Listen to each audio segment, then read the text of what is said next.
Hey, can you guys hear me?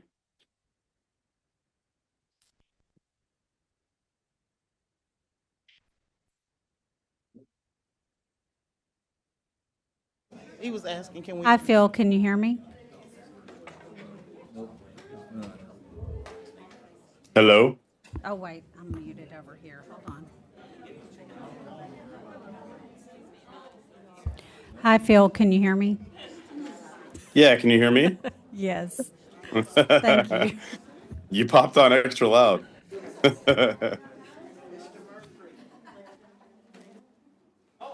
Hey, Phil, I can't hear you. Can you say something? Can you hear me okay or no? No, I can't. Okay. Yeah. Yeah, yes, I can. I can. I was hoping you were going to belt. I was about to redial in. All right, gotcha.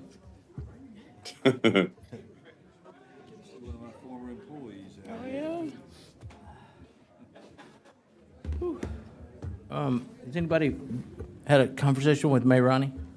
Is she coming? Okay. 6 o'clock. There she is. Right on time. Right on time.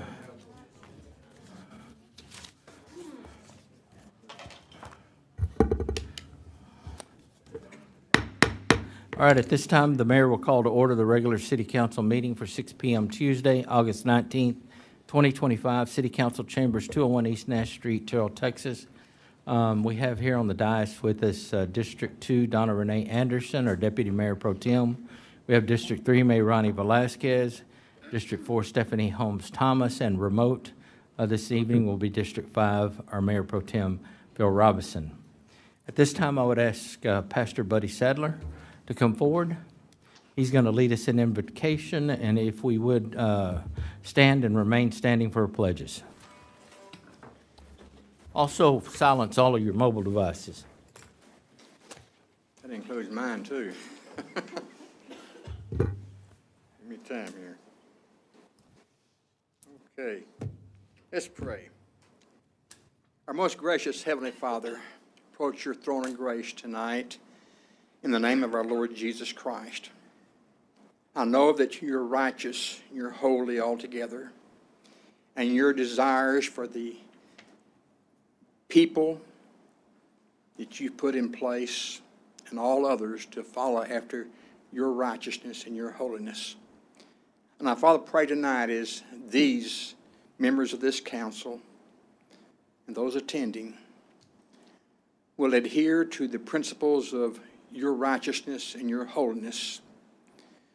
We know that your Holy Spirit is present tonight, and I ask for you to allow him to speak to people's hearts, to calm fears, to give deliberation and reason on a basis of rational morality for the decisions and discussions that will be made tonight. May you be honored and glorified in all that's said and done here in this place. May it be again a reflection of who you are. We ask all of this in Jesus' precious name. Amen. Amen. Okay.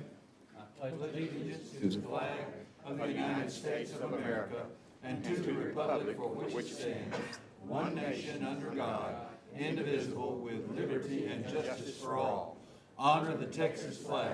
I pledge allegiance to thee, Texas, one state under God, one and indivisible.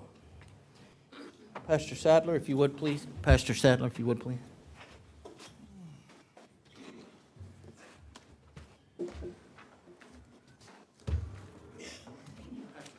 On behalf of the mayor and the council, I'd like to present you with one of our challenge Amen. coins. Thank you very much. And we want to thank you for all of the service you've done in this community on our faith-based side, and we certainly appreciate it. Know that we can't do it alone. Amen. So thank you. Thank you. Good? All right, thank you.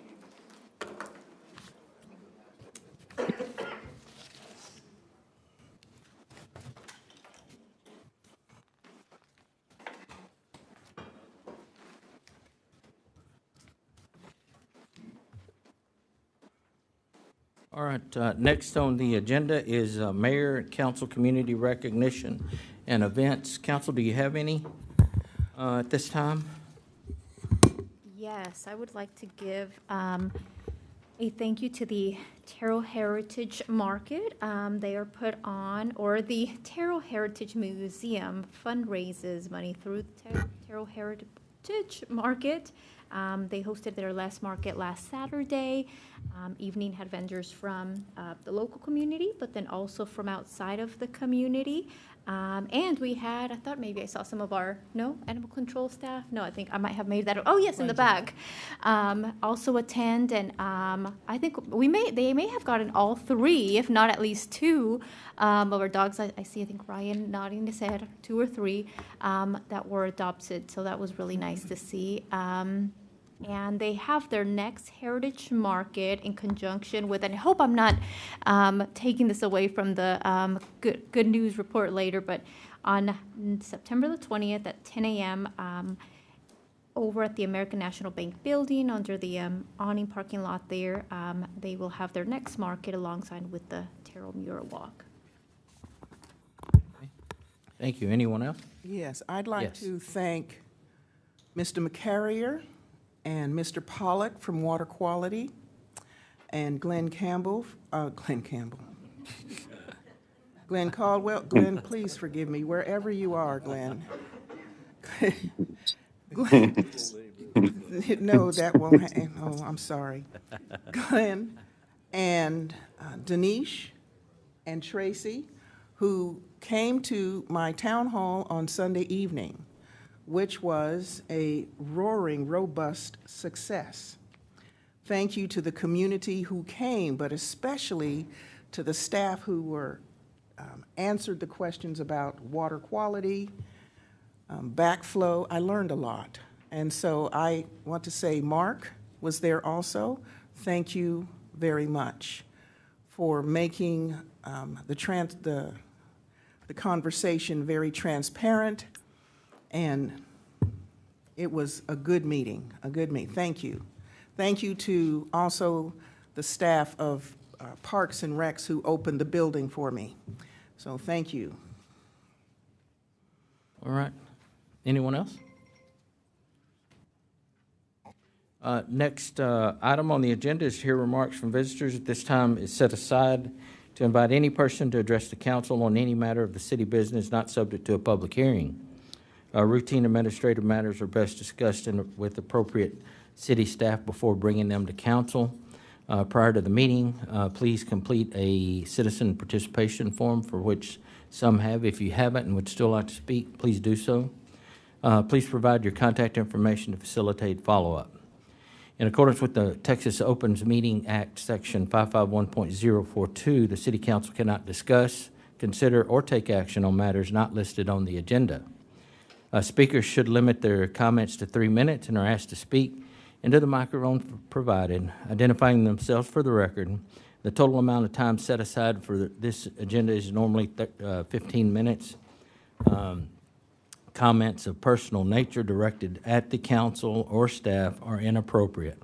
Please note that the city council members may not respond at to any comments or questions, but will listen, and as appropriate, staff will follow up with the speaker. So at this time, we would like for Diane Wilson, please. Thank you. Hello. Yes. My name is Diane Wilson, and I am here on behalf of the Jake Wilson Memorial. What that is a foundation Diane, if you that would, we I'm sorry, started. if you would address it, they can hear you. They'll hear you. Okay. Yeah, they can hear you. You're good. All right. Okay.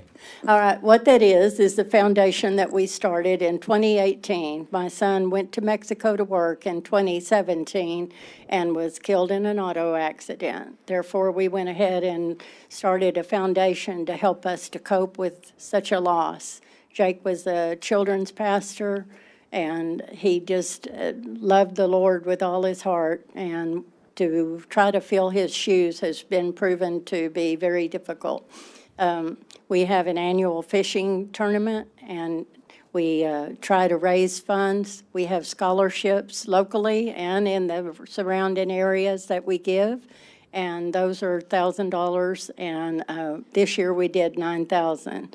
And so we really want to keep our name on people's lips and let you know that being a light in this world is very important to us. We have little bracelets that we made, and it says Jake Wilson Memorial, and it says Let Your Light Shine. Those will be available at Hickory Roots, and she's going to help us distribute those and help on Jake Wilson Day, which is, thank you, Mayor, for that, August 30th, and we're real excited to continue what we've started. We asked just if y'all are interested to contact us or look at the website. It's www.jakecwilson, and we'd love to share with you how proud we are about our son. Wonderful. I thank you for your time. Thank you. You bet. Thank you, Diane. Thank you for your comments. Next, Andy Jones.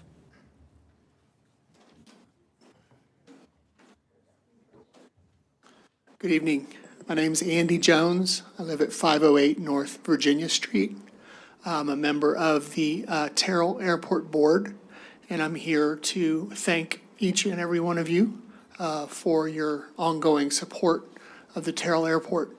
It's, in many cases, a well-kept secret, but the airport is Terrell's single largest asset, and we are every day involved in attracting and promoting business in Terrell, visitors, business people, even just passing through aircraft who buy fuel at the Terrell Airport. Forney doesn't have an airport, neither does Kaufman. Wills Point has a little bitty one, and Rockwall, little bitty one. Terrell has an amazing municipal airport. It's really a great project. On September 13th, Terrell Airport is hosting an event for an organization called Young Eagles. And Young Eagles is a program where volunteer pilots like myself offer free airplane rides to kids from 8 to 18. And it's a Saturday morning. Love to have y'all out, everyone here, with your kids, your grandchildren. The website is youngeagles.org, and we open the event first to kids from Terrell. We also advertise through the schools, and then we open it to Kaufman County kids. And then if it's not full, we open it to all of North Texas. We're looking to fly about 100 kids this September 13th on Saturday. Thank you very much again, all of you, for your support of Terrell Airport. Thank you for your comments. Thank you. Next person would be Shakira Robinson. Hello. Good evening. Good evening. My name is Shakira Robinson. I'm here once again. This is Mayor Cremona, members of the council. I stand before you today, not just as a resident, but as a concerned member of the Black community in Terrell. Hold on. A community that has suffered for too long under the shadows of police misconduct. I have been repeated incidents of police brutality and civil rights violations in this city. Many residents have reached out to be personal, sharing horrific stories of harassment, intimidation, and abuse at the hands of Terrell police officers. And yet, from where we stand, it appears that your administration has turned a blind eye. Recently, you spoke publicly about cherishing the times you spent with your family. But I must ask you, what about our family? What about our rights to gather in peaceful without fear? When I invite my family to Terrell for celebrations, they refuse. Not because they don't love me, but because they are afraid. I hear things like, "No, cousin, I'm not coming. The Terrell police harass too much for me to risk it." That breaks my heart. I love my family just like you love yours, but we are being denied the same peace, the same safety that you enjoy. We are here today to demand accountability. We are calling on you to remove corrupt officers from this department, beginning with Officer James Milton, badge 6155, and Sergeant Miguel Sanchez.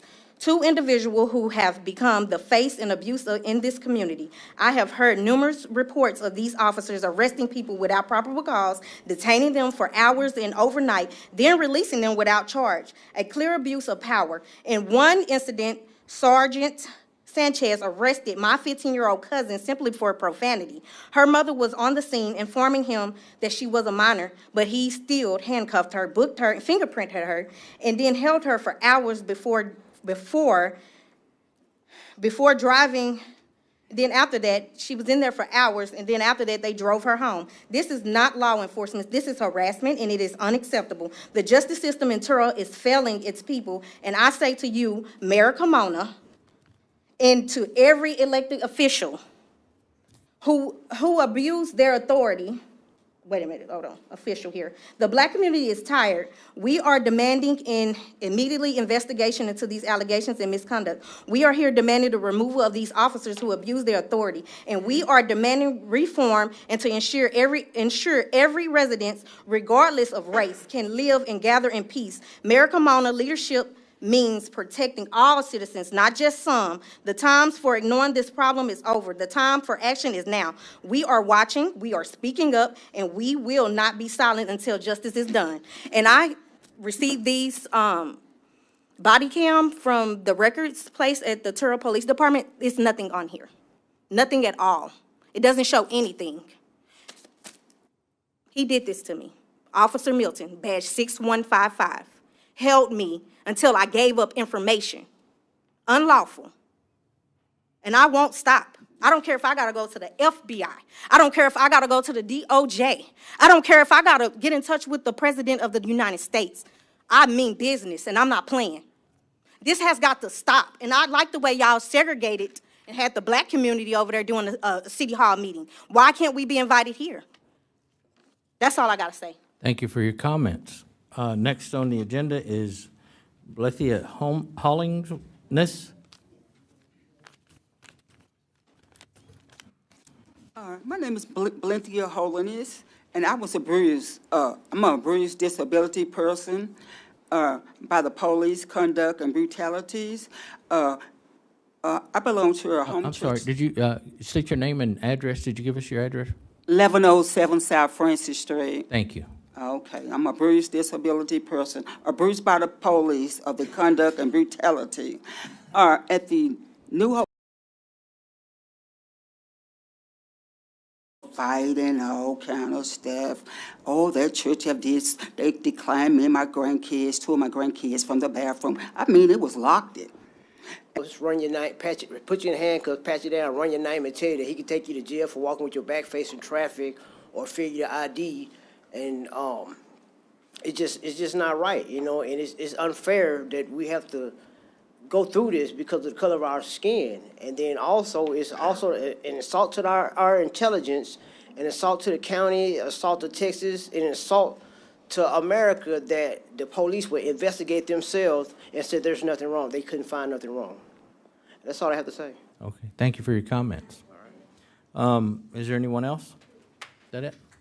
All right, our next item on the agenda is 4.1, conduct a public hearing to receive comments regarding amending Appendix 1 fee schedule ordinance of the City of Terrell by updating Section 27, water service rates and charges, paragraphs 1 through 6, and Section 28, sewer service rates and charges, paragraph 1 of the revised Code of Ordinances of the City of Terrell, Texas.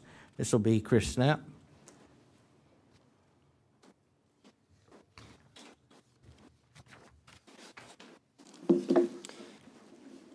Good evening, Mayor, Council. So what I want to bring before you tonight, you'll bring up the, if you recall, back in August of 2024, we had a budget workshop which we talked about the water rates that was being presented. And you see the spreadsheet that was basically brought before you at August 2024. And there you go, perfect. So you see that we talked about different rates, and we were jockeying between 5.5, 9, and we seesawed and had a roller coaster effect there, and we ended up with 8%, I believe, this last year. So that was what was performed. If you recall that discussions, we knew that there were going to be some increases and decreases as we moved forward throughout the year for the next 2 or 3 years. So what's being proposed to you, if you go to the next slide, Dawn. So here's what's being proposed as far as the rates for the next year is 7%. And let me qualify this. I'm not the only one that was involved in this. This was a team effort right here. Tracy and Mark Mills and Raylan and I, we went through these rate models, and what we looked at is 7% increase. And as you see across the bottom, you can see as the break even where you're starting to get on the bottom, seeing the debt service coverage and the debt cash starting to get in the green. So as we progress out, you can see all the way out to 2030. If you look on the line that says over and under recovery, you see it right at 0%. So we're right at the break even all the way percenting throughout. You lower that and you start seeing red when you come into that 2029 and 2030.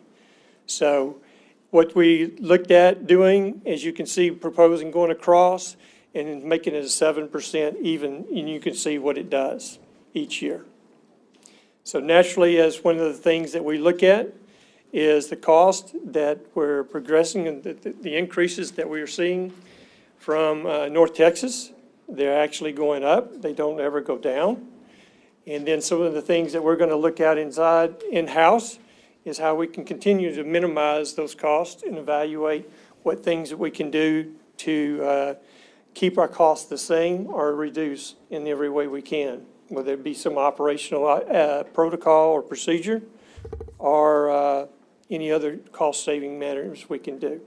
So the 7% is just to cover the increase in cost that is going to be absorbed by the city? Yes. All right, nothing additional, nothing extra. No. We're not doing anything that would cause additional increase. These are just hard costs that we know that we're aware of. That's correct. Okay. And council, I would tell you, you know, whether it's at home or whether it's in your business or wherever, costs are continuing to go up. And as a city, yeah, from time to time, we have to make some tough decisions. Our hope is that we make these adjustments, we keep the organization whole, the city whole, and that we bring more customers on, and then that'll lessen the pain in the future for future mayors and councils. Unfortunately, that's not the position we're in. The position we're in is that we're going to have to make some tough decisions. So at this time, I'll open it up to the floor for questions for Chris. Chris, thank you for the information. To clarify, thinking about past council presentations and conversations about where we spend the money from these funds, right? We buy the water, then we sell the water to customers, both households and businesses, and then there's funds or expenses that we have in whether it's cleaning the water, staffing, replacement of our own infrastructure, potentially hiring staff or additional staff, contracting staff to help fix breaks. If I'm hearing you correctly, the 7% increase,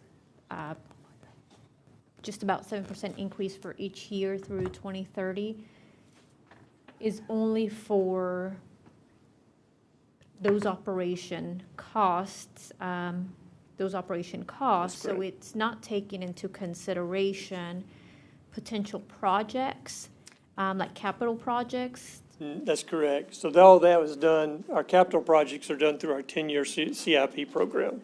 So any infrastructure upgrades, pump stations, storage tanks, all those will be done through our capital project. What about, do we feel confident that we're going to use the money from these funds for water breaks and replacement of maybe more, I'll call them minor breaks compared to the larger capital projects? Or do we see ourselves, maybe this is a question for Mark, or do we see ourselves in the future in order to keep the 7% rate, not go higher than that year over year? Do we anticipate using funds from other buckets, I'll call them? It really depends on what you mean by other buckets. The utility fund rates fund the operation of the utility funds, the utility fund including water, delivery of water and sewer, minor water and water line repairs and sewer repairs. The major ones will come out of the capital projects, but there are also some utility projects in the utility capital project fund.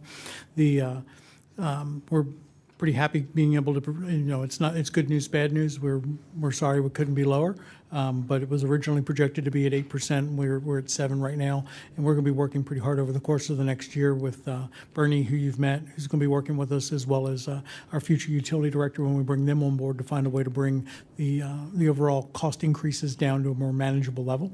But no, these are funding, to answer your question, these are funding both water and sewer projects.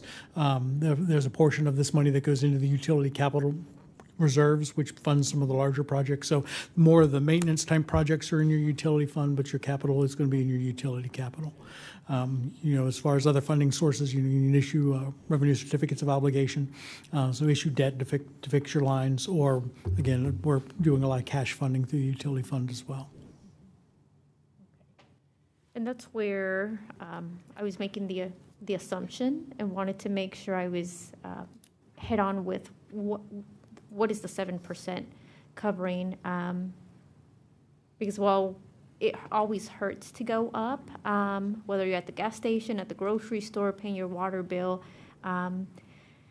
if I go downtown North, if I go down Griffith Street twice recently, if I go down Stallings or South Catherine, in the last couple of months have seen water breaks. So I just want to make sure that we have the funds to be able to address those water breaks. And, you have my support. I know we're not talking about capital projects, but want to make sure that we are also addressing or making a plan to address those large capital projects. Yes. And this is nothing new that you've already heard. We definitely have an aging system. And when you have an aging system, if you don't go in with massive programs that replace sections of pipe, and I'm not talking just 20 feet, we're talking 1,000 feet or 1,200 or 4,000 feet. And those are really capital projects because that's a large repair job. Okay. Thank you. Chris? Yes. Oh. So, well, I appreciate that the decrease from the 8% increase to the 7% increase, and I appreciate the work that staff has done to try to mitigate the rate as much as possible. I have to acknowledge that I'm very frustrated with this situation, and I think we all probably are. I'm not voicing anything that I don't think we all share. I think it's this is one of those situations where there's no easy way to mitigate it.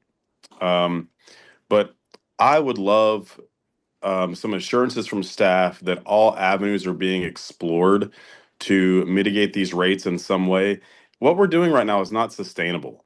And I am old enough to remember last year when we had these discussions. And I remember one of the points of discussion was that we were going to increase the rates for the next, I believe it was 3 or 4 years. And then after that, we would get to a point where we would go to a 0% increase, that we were working toward a non-increase year.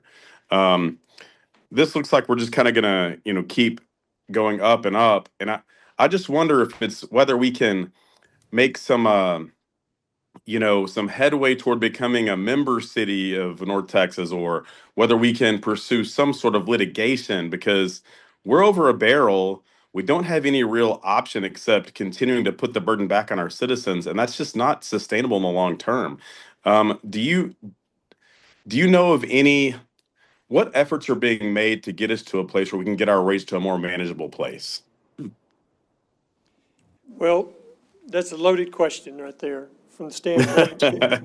And that's not a simple response there, Phil, but Yeah. yes, becoming a member city with North Texas, that's a avenue there that's a very steep hill, and the likelihood of being voted in for that to happen is very not very the risk is very high. You're not going to get in there hardly, and that's not to say no, but that's just the way that the system works there.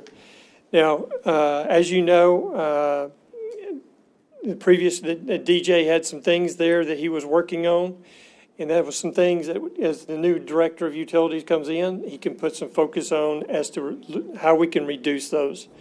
When you look at the 7% to address that, Phil, yes, we played with those sales to say, how can we go up, then go down? How can we mitigate that? And we could both be right as to how you want to do that. We just felt as a presentation to kind of get some even. Now, you can see we're just now breaking even at the 2030 time frame. Now, moving forward, that's what you can do to tackle in-house of how you can do to reduce that. Any way that you can reduce water mains to break, and you go, well, how can I do that? And there's very limited things you can do, but as we operate valves from in-house, if we don't operate them correctly, we can actually create some surges and have some blowouts. So there are some things that we can do in-house that we can enhance our protocols and standard procedures. I'm sure. Have we had conversations with other customer cities of North Texas to ask sort of, what are they doing to mitigate costs? I know there are some customer cities who do have lower water rates than us. Looking at some previous slides and things that have been presented in the past, I'd love to kind of understand, maybe it's a situation where a number of customer cities come together to make a presentation to, maybe it's litigation. I'm not sure what solution we're looking at here, but, increasing our water rate 7% every year when they're already some of the highest in the region, it makes me very uncomfortable. Yeah, Mayor Pro Tem, let me Yeah. touch on that a little bit. Over the years that I've been as a council member and also as mayor, I too had the frustration about the member cities and the customer cities and the different rates that they pay. There's no way to become a member city because the member cities were the ones that were the original members who formed a North Texas Municipal Water District. So that's not an option for us. And at the time, there weren't that many customer cities either when we joined, so we kind of locked ourselves in with that. But if you're not one of those now, it's even more difficult now to become a customer city, and you're on the outside of it. Water has always been, we knew back 20 years ago that water was going to be gold for the area, and we were trying to position ourselves the best we can. We've done everything. There's been litigation with North Texas Municipal Water District. We've been involved on both sides, where we've been part of the litigation and then we've held back in exchange for some, just to let it play out and see what happened. But yeah, no, all those questions that you're asking have been asked in the past. Maybe we need to relook at it and see where we are now. I think we get legal involved and see if they can't get some answers to you.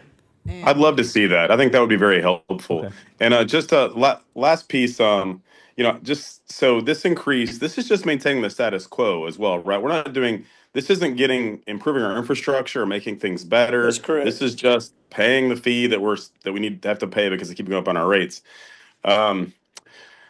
It's just, I think we need to try to explore some other means to mitigate these rates. If that does mean getting legal involved, I'm fully in favor of that. So thank you, Chris. Yeah. So Councilman Robinson, we are looking at it. So we have a new individual on board, Bernie Parker, who has a background in public works. He's going to be with us for several months as the interim assistant city manager. And the one thing that I did when he came on board is I put him over Glenn Caldwell because that was an area that Glenn could use some support. And I also made him our interim utility director So he is actually actively looking at that, and he is officing out there and giving it direct attention. So over the course of the next 12 months, we hope to make some progress and make some evaluations and bring some things in line and hopefully be able to bring some costs down. So a bit of the cost that you're seeing is the increase that we get from North Texas Municipal Water District. But the one thing that I can point out, you mentioned last year we talked to be 3-4 years of rate increases, and then we would get to, I think it was 2.5, right? But I don't believe it was 0, but it was a much lower increase. Yeah. If you look at the chart that's on the screen, if you look to where we get to FY 2028, we can actually start to make some adjustments at that point, because we're looking to hit a target of cash on hand of 120 days. We're almost there in 2028.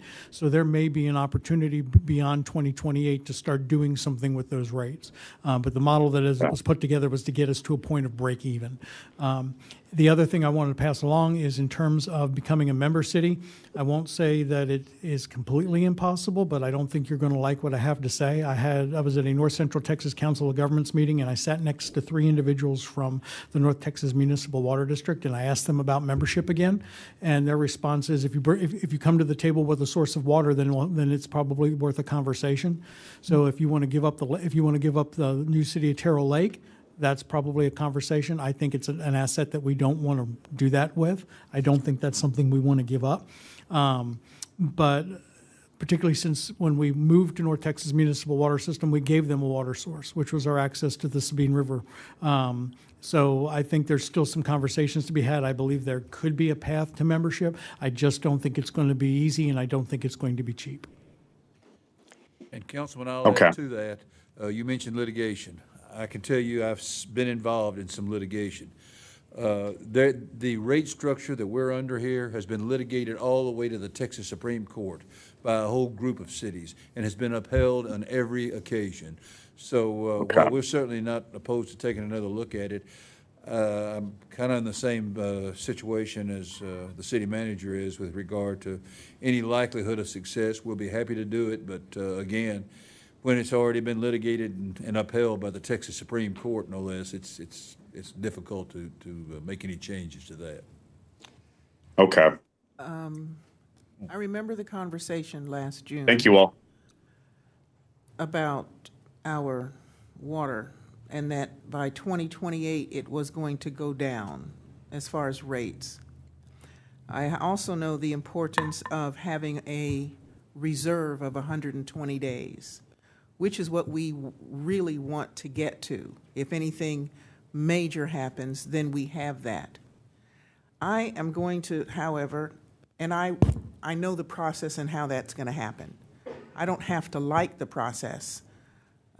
We have pipes. All of us are in agreement. We have said that we want to do whatever is required to repair the infrastructure that we have. That is our priority for at least the next fiscal year.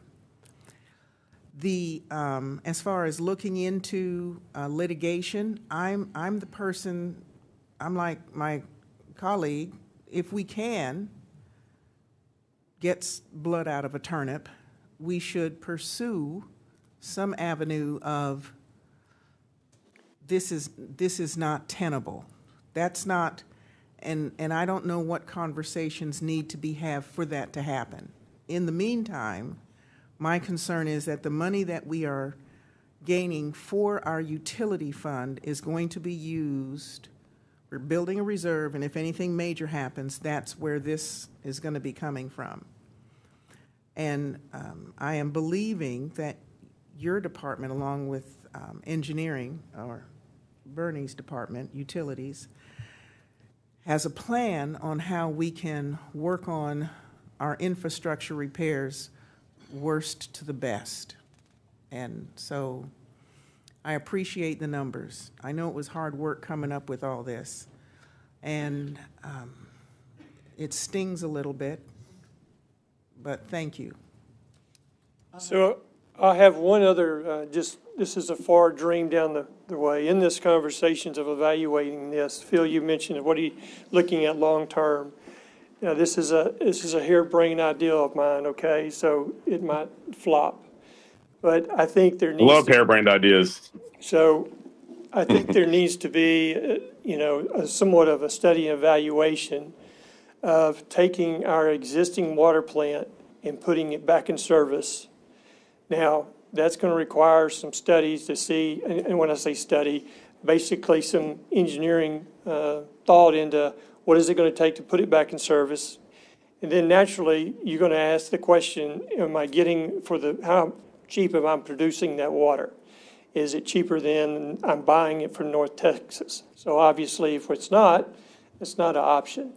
But I think when you look at a 29 and 30 and 31 year, that might be an option that it will supplement. It will not be something that will be a complete. Yeah. Okay, it's only a supplement. So if you could, and for example, if you could produce it, 40% cheaper than you could buy it, then it might be something you look at what the economics and do a business pro forma of how much is it going to take to put back in service, and then what's the cost per unit of a gallon or 1,000 gallons. That's just something down the road that we can look at. You got a structure, you got infrastructure there. It will take something to put back in service, but it's something that we could look at and spend a little dollars to what is the answer. I think it's very much worth exploring, Chris. And that's something that I talked about with our former city manager, Mike Sims, a couple of times. And I think that it's time to at least look into whether that's feasible at all and whether it could potentially offset our rates at least somewhat, in the long term. So thank you for bringing that to the forefront. How much did North Texas Municipal Water District go up? The 7%? Or did they go up more? Did they go up less? Yeah. All right. It was the same last year. I think they went up more and we didn't go up as much. We absorbed some last year. I think last year it was 13%. Yeah. Okay, but it's at least 7%. So you're already absorbing some of the. Okay. Do we have to always look at this annually? Or can we look at it every 3 years? I'm wondering if we got into something longer and look at it. Every 3 years, we could lock the prices in. Lock the prices? I'm not sure that you're going to be able to lock in prices with North Texas. I was just thinking if you did something like. It would be nice, but I have been in discussions with them about they're looking at adding another water treatment. They're trying to plan 50 years out. So they're looking at water rights and where they're going to go get them. And I know we've grown quite a bit. I'd be horrified to probably know what our water rates would be if we hadn't had that growth. Exactly. Like, how many more people do we need to help affect these water rates? Are we talking about 10,000? Are we talking about 25,000? Because I heard that's a big factor to why our rates keep going up. Like, we don't have enough people paying into the pot. So, I wonder how much more growth do we need to make it a little more friendly on our. Honestly, I'd have to sit down and do some calculations of what would be the breakover of, is it 15,000 or 20,000 more people to do that? But you would only be looking at a year's time, because then North Texas is going to raise the rates up again, or 2% or 20%. Yeah, we have that projection, but I know we've got some things coming down the pipe with development and stuff, and I'm just kind of curious in my mind. I'd like to know what that number needs to be, because even with the growth we're having, it seems like we're still not getting any relief as it comes to that. Is there anything wrong with getting to that 120 days a little slower? I know we need the 120 days, but we hadn't been at the 120 days, and nobody was panicking. So I know we need to get to that 120 days, but is there any negative to getting to it a little slower, a year or two, taking us longer to get to that? No, if you lower the rates, that's just more that you're going to have to absorb in-house. So the short answer is yes, the pace can be slowed down. The concern with locking in rates for multiple years, it sounds good until you get to that third year. So if you say, let's say you lock them in for 3 years, when you get to year 4, you're not doing a 7% increase, you're doing a 28% increase. One more thing. Sometimes I see breaks and water running for days and weeks. Does that usage affect, what our citizens are paying? Are we losing a lot of water somewhere that we could help the increase any? I mean, is there anything like that that could affect it? Because aren't we charged on the water we use? Any water that we lose, we're paying for, ma'am. That's naturally. I mean, So it's prudent upon us and anyone, if we have leaks, that we respond accordingly. In the state of Texas, have you heard anything else about the surplus that they have out of our $34 billion surplus? Is any of that, have you heard anything about how they're going to allocate funds to the cities to help us do the repairs, train us how to reduce our water loss? Anything that that can help us repair what we have, get to 120 days? Is there anything that you've heard about how they're going to allocate that to the cities? Councilwoman, I haven't here in the last several months. No, I haven't. Okay. So, Council, what I'll tell you, staff and Chris and Mark, everybody involved in everything. In the past, we've had these same discussions, except we've had them during budget hearings, and the public wasn't privy to hearing the discussions that we had to get to a certain rate for our utility funds. There's no good way to give bad news, but at least it's open, right? Yeah. And if you're going, if it is what it is, it's not by any neglect of the mayor or the council or the organization that we are having these discussions and having to make a decision on how much of the rate, how much percentage are we going to go up. You heard Chris say, you've heard the councilwoman ask that we are absorbing some of the increase from North Texas Municipal Water District. So we're not putting all on our citizens. We're just trying to figure out a way how we can share in the cost moving forward. And yeah, it's not a good picture, but hopefully at some point in the future, there's going to be enough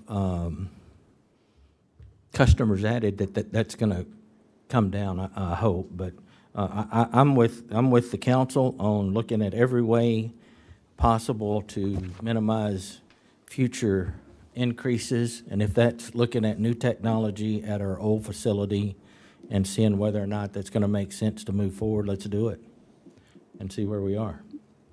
Well, one last question. What was the rate again? I think Councilwoman asked what the increase was this year. Last year it was 13, right? yeah. So what about this year? What was it this year? We don't, they're trying to find that out, but it was 13. Trying to find it, okay. It was 13 last year. Yeah. And I was going to say 12. 12 this year, Don't maybe? quote me on that, but I think it was Okay. correct. Quote Chris on that, Okay. 12. Yeah. Yeah. Why not? I'm definitely going to quote you, Chris. Thanks. No. Get in line. But anyway, you know what? Again, for those that are just now seeing this, and now you get a little taste of what it is that the mayor and the council does to try to figure out how can we continue to operate a 1873 community with a lot of old infrastructure, with a lot of problems, and manage to keep costs down. And whether you're, whatever district you're from, I can promise you your representative is engaged and looking for ways to protect you and help you as we move forward and make these tough decisions. This is this a discuss and consider item or just, it's a public hearing? So at this time, we'll open up the public hearing and hear remarks from visitors on comments regarding amending Appendix 1 fee schedule ordinance of the City of Terrell by updating Section 27 water services rates and charges, paragraphs 1 through 6, and Section 28 sewer service rates and charges, paragraph 1 of the revised Code of Ordinances of the City of Terrell, Texas. This is a public hearing. Is there anyone here to speak on this matter? Hearing none, we will close the public hearing. Our next item on the agenda is 4.2. Yes, Mr. Mayor, members of the council, we bring to you tonight ordinance number 3125, an ordinance of the City Council of the City of Terrell, Kaufman County, Texas, amending Appendix 1, Fee Schedule Ordinance of the City of Terrell by updating Section 27, Water Service Rates and Charges, paragraphs 1 through 6, and Section 28, Sewer Service Rates and Charges, paragraphs 1 through 7 of the revised Code of Ordinances of the City of Terrell, Texas, providing for the repeal of conflicting ordinances, providing for severability, and providing an effective date. All right, Chris? So this, this is the water rates, the charges for the water meters on the monthly rates. And this is basically a replica of the 7% that you just saw the increase on there. So it's simple math. So it comes down through here, as you can just see, the 3111, and it moves to 3329. If you go to the next page. And then it just replicates as we go down through there. So I won't read all that so we can go on, but you see the simple math of adding the 7% onto the rates. All right. And then there's the sewer rates associated with that.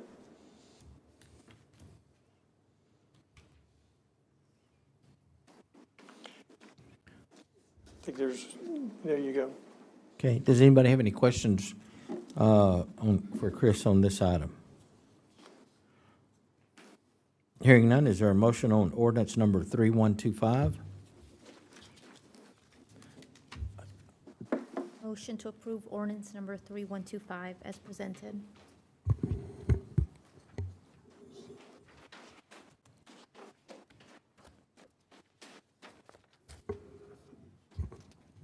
Is there a second? Second. We have a motion from Mayor Ronnie Velazquez, District 3, a second from Donna Renee Anderson, Deputy Mayor Pro Tem District 2, to approve ordinance number 3125 as presented. Is there any further discussion? Hearing none, all those in favor, let it be known by stating aye. Aye. Aye. Any opposed? Motion carries with unanimous vote of those present. Our next item on the agenda is 4.2. 4.3. 4.3, Mr. Mayor.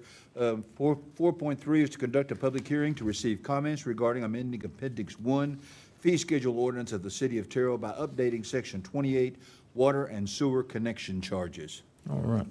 Phil? I meant, not Phil. Thanks for the compliment. Yes. Chris? So this is in reference to the water and sewer connection fees that go ahead into the next page. So you can see as we get into the repairs, our repair costs have gone up because the material costs have gone up. So when we look at what we have been spending on repaving, utility cut-ins, things of that nature, we're actually not, we're going under on that. So this is to recoup that cost to break even for making the charges to repair utility cut-ins, where you see the amount of charge with the paving repairs and then without the paving. So a small increase from $1,750 to $2,500, and then almost from $2,950 to $4,000. So those are the only changes in that. The next page, Dawn, that's the last two pages. So for sewer lines that are 4 to 6 inch, increase from $1,750 to $2,500. Okay, so this is a public hearing. Let's do the public hearing first. This time we will open up the public hearing to conduct and receive comments regarding amending Appendix 1, Fee Schedule Ordinance of the City of Terrell by updating Section 26, Water and Sewer Connection Charges. Is there anyone here to speak on this matter? Hearing none, we will close the public hearing.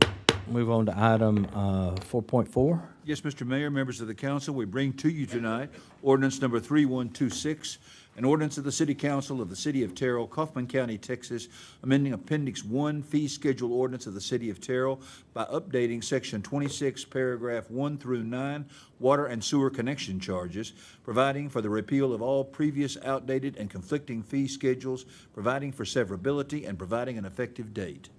So, Chris, if you would My only comment on this is these repair cuts that are being done in the city, are we doing that or is it a third party? Both. Both? I don't know if it's our group or the third party group, but some of them, man, they're not doing a very good job. They're just kind of throwing asphalt down and it gets bumpy, it gets Right. eaten out, and it just, if we're paying anything for it, I'm surprised, and now we're gonna increase that cost to someone.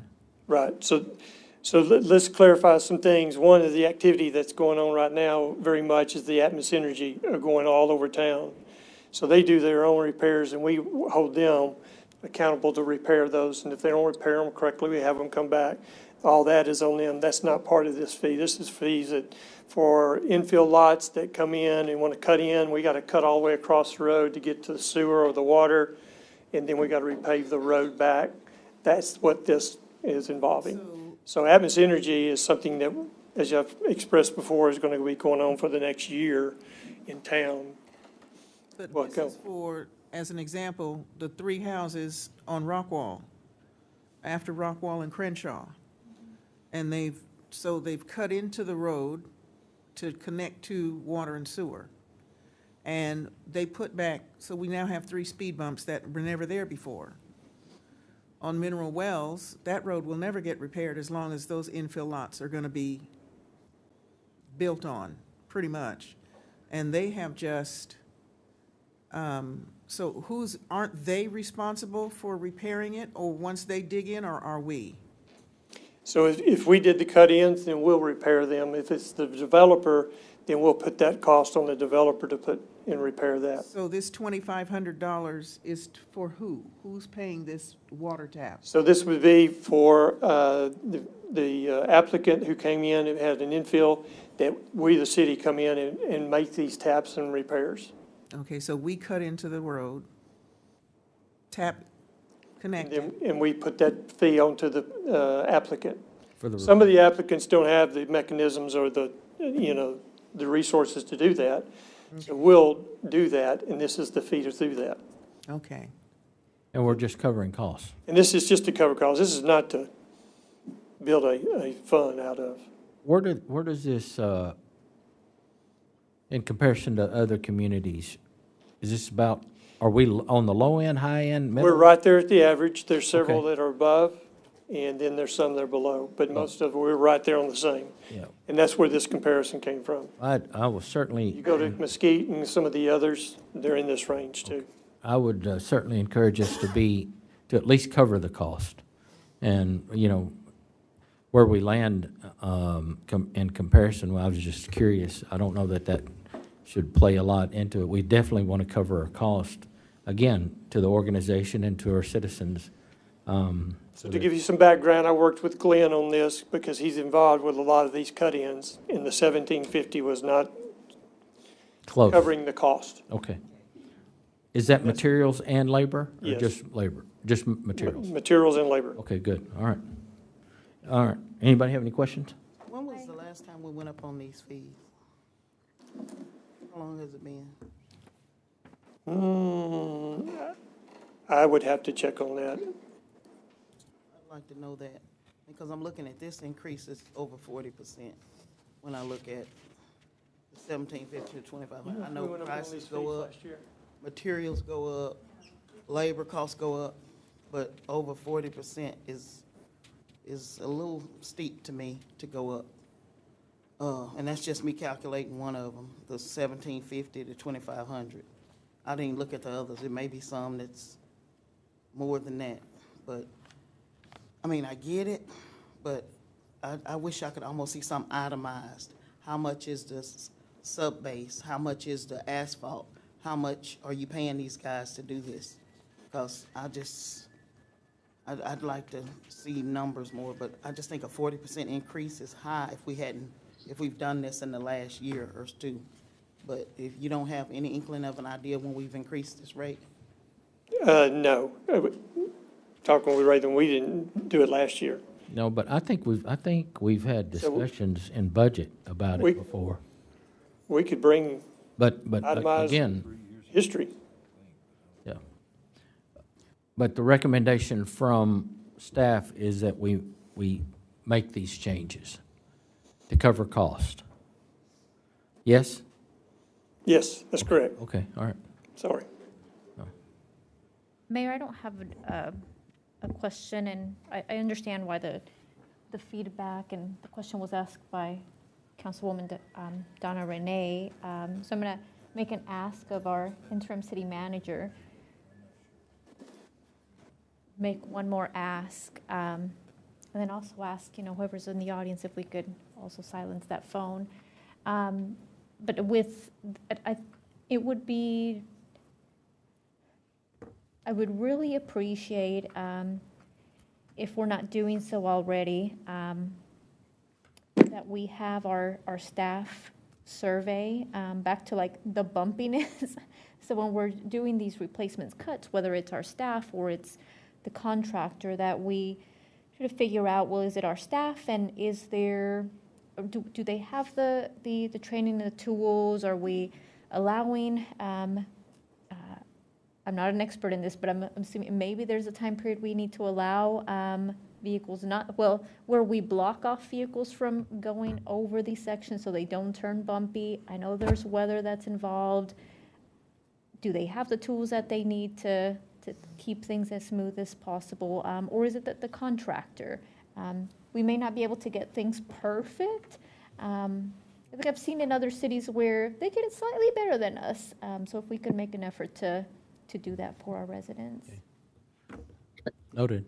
I got one more question. Yes. Is there any inspection, if we're having to go back, I know the one on Rockwall, I've even called about, one that's closer to University. And, ooh, it's terrible. I've run in that hole a time, and I've made a personal call about that one.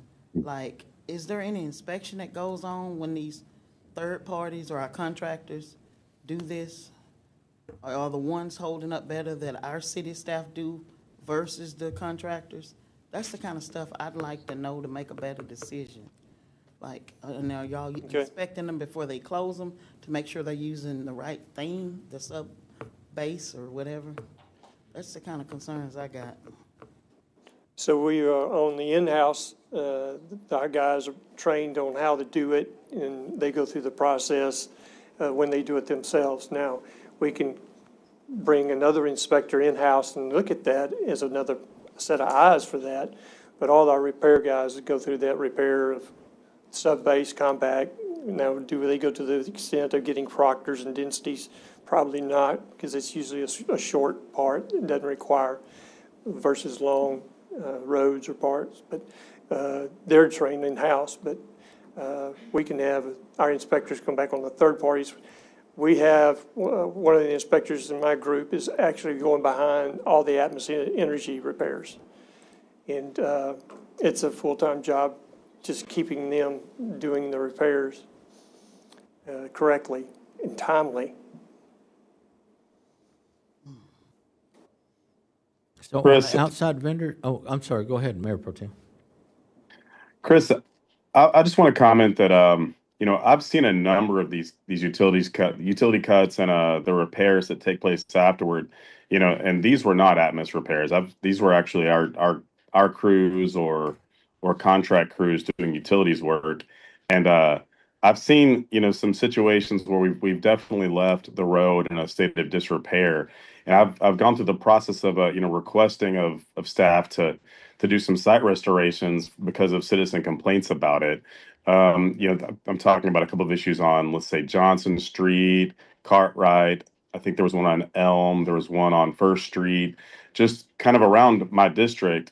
And I, too, have some discomfort with increasing the amount that we're spending on these if we're not including a really consistent, effective site repair along with these cuts, because it's just not it's not satisfactory to go and make these repairs and then leave just a disaster area behind. Some of these have been pretty serious road hazards and just very unsightly. So I would love a commitment from staff that we're going to have some sort of oversight where after doing these repairs, someone goes and looks and says, okay, this is good and this is done, and we can move on to the next job, because some of these are just not where they need to be. I sure will pass that on, Phil. Thank you, Chris. Anyone else? All right, so we had the public hearing. This is now 4.4, which is ordinance number 3126. Is there a motion? Are we gonna, someone's gotta make a motion and then we discuss.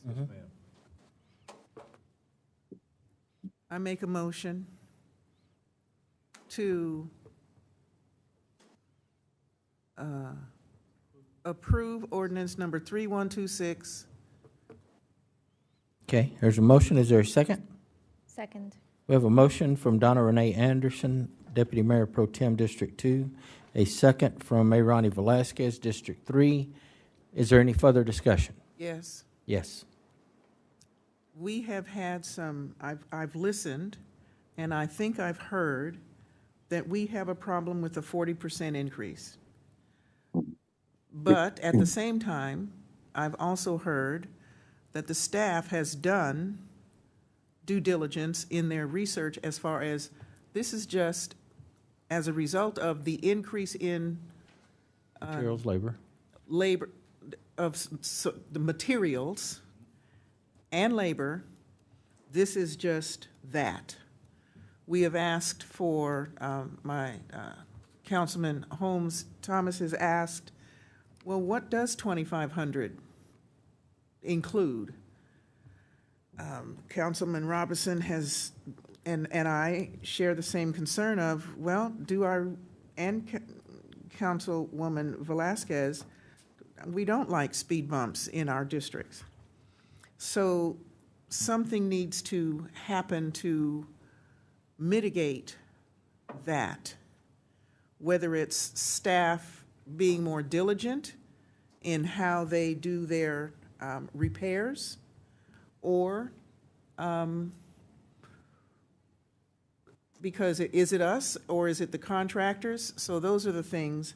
So I'm not, I know I made this motion to accept, but I think if this is not something if this is something that's like stuck in our throats, can we give it some time? Or how much time do we have? Well, I think the discussion to be had, and this is certainly the appropriate time to do it, is that we don't mind the charging and the cost for a good product and a good result.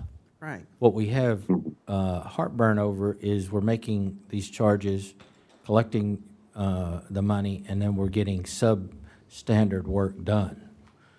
Somewhere in the organization, there's a little bit of failure there that we need to work on as staff to ensure that we're, one, covering costs, but two, that the work is quality work. And I think our staff understands that. They heard that. I think they'll be responsive to that. And if in your district you see a location, or if someone brings to your attention a certain location, it's up to you to reach out to staff and say, hey, would you mind sending somebody by? We've got a complaint, or someone is got an issue with one of the repairs. Let's give it a shot and see what happens. Mayor, yes, if I may, I don't feel it should be on just a council person happening to drive by a location that wasn't repaired sufficiently, or someone contacting us to ensure quality work is done. I think that there should be some oversight there to make sure it's done correctly by our repair folks and staff. But I do kind of think to a degree that, maybe the right move here is to, because I know there were some concerns expressed regarding the amount as well, and kind of wanting to understand what the itemized, what's the reason for this additional cost on a more granular basis. Maybe the right move today would be to say, what can we postpone the vote on this particular ordinance and to have the ordinance include the itemized reason for the cost increases, and to include some language about, and maybe not just language, but also a process for oversight for after the projects are completed to make sure they're completed successfully? Let me provide a little bit of clarification that may or may not help. First, the quality of the utility cut repair, that's a shift in expectation for staff and a shift in expectation for the developer. And we are currently trying to instill the new standard so that we do not have those issues. In regard to the last time that the rates were updated, I've gone back to the Code of Ordinances. Those rates that you're seeing here, the 1750 and the 2000, those were rates back in 2019. They were changed in 2021 and not reflected here, and I believe they were changed again in 2023 and not reflected here. In fact, the rate that I saw in one of those years, I believe it was 2022, was actually higher than the rates that are on the schedule in front of you this evening. So this is as much cleanup and fixing something that was approved by council previously than it is an increase. It is an increase in rates because it's an increase over our published rates, but I'm finding published rates in previously adopted ordinance that actually exceed these. Yeah, well, let me clarify my statement on what I intended to say was it's not incumbent on just the council member. It's just another set of eyes for your district. I didn't mean it to come across like, hey, you're responsible for your street. It's just the additional eyes, and they have a contact to go through, which is usually the council member. Yes. Yeah. Anyone else? Let me clarify more. So when we look at these fees are already, they're not 1750. So we're actually going up, but not as much. They're 1750 because that is our published rate. I'm looking at the ordinance that was adopted in 2024. It actually took the rate from 1750 to 2950 and 2000 to 3200. But when I go back a year or two, it was actually up over 4200 at one point. And if you'll give me a second, I can get you to the answer. Thank you. Well, so if they're higher, at the time that we were doing this was to cover the cost then. So how are we going backwards?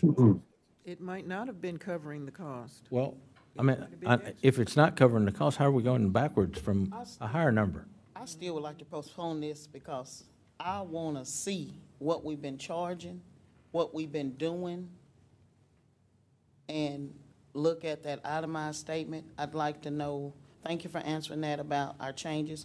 I want to look at those ordinances where you say, oh, it was higher than this.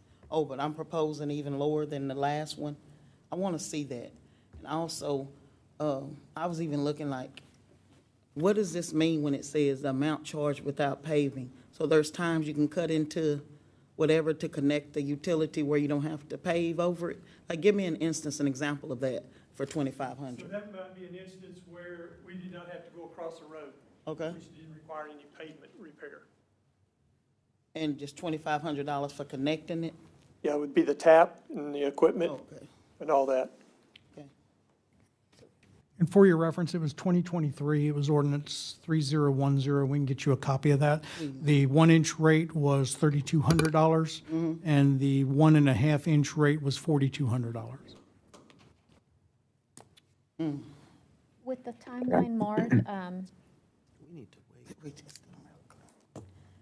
because it's not the budget, are we on a timeline where we need to have these completed, or would it be nice to have them completed by a specific timeline to go along with the budget? We're going to propose a budget for you to adopt that includes this, but if we need to modify it because you make a different decision, we can do that. So did I hear you say that we have time to postpone this item to a later meeting to get We will continue with the assumptions that we have, and if we need to modify based on a different decision from council, we can do that. Yes, you may postpone taking action on the item. Well, hold on. We have Have a motion and a second. Yeah, we have a motion, so the motion, we need to go through the process, right? Is that what I'm hearing? Somebody's wanting to Correct. post? Okay, That's all correct, right. Mayor. So we have a motion and a second. Is there any further discussion? All those in favor, let it be known by stating aye. I don't understand. So this motion will die because there was no action. So we will open it up again for another motion Make a motion to postpone ordinance number, is it 3126? 3126. 3126. I have a motion. Is there a second? Second. We have a motion from Stephanie Holmes Thomas, District 4, a second from Phil Robinson, Mayor Pro Tem, District 5, to postpone ordinance number 3126 as presented. Is there any further discussion? Hearing none, all those in favor, let it be known by stating aye. Aye. Aye. Any opposed? Motion carries now to vote those present. Our next item on the agenda is 4.5. Yes, Mr. Mayor, members of the council, I can bring it up here. Excuse me. Item 4.5 is to conduct a public hearing to receive comments regarding a zone change from commercial C to townhouse residential TH on approximately 0.21 acres of property as located in Block 131, Lots 1 and 4, part of the Moore and Nash Edition in the city of Terrell, Texas, 75160, Kaufman County, Texas, identified as Kaufman County CAD ID 31856 and 236632. Zoning change 25-117. All right, Jana?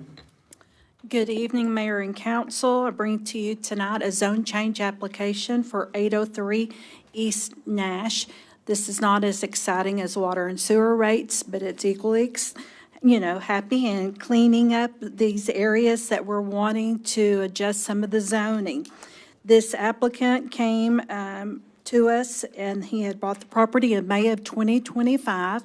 The property is currently zoned commercial, and the future land use is downtown mixed use. He is requesting a townhouse residential where he'll have the option to build a single-family residence. If you will turn over, Dawn, to page 9, is the zoning map to acclimate you. This is on the corner of Dallas and East Nash. The yellow surrounding this area is Townhome 12, and you can see that we do have several single-family residents within this zoning. The area that he is wanting to rezone is that purple area within that box, and he would like for that to become Townhome 12. We sent out 28 letters to abutting landowners, and we received one response in favor. Staff has had several meetings, and we find that this application complies with our City of Terrell's comprehensive plan, zoning ordinance, and all other codes, studies, and plans as applicable. This was presented to Planning and Zoning on July 24th and was voted in favor for a 9-0. And I will pause till after the public hearing. Thank you.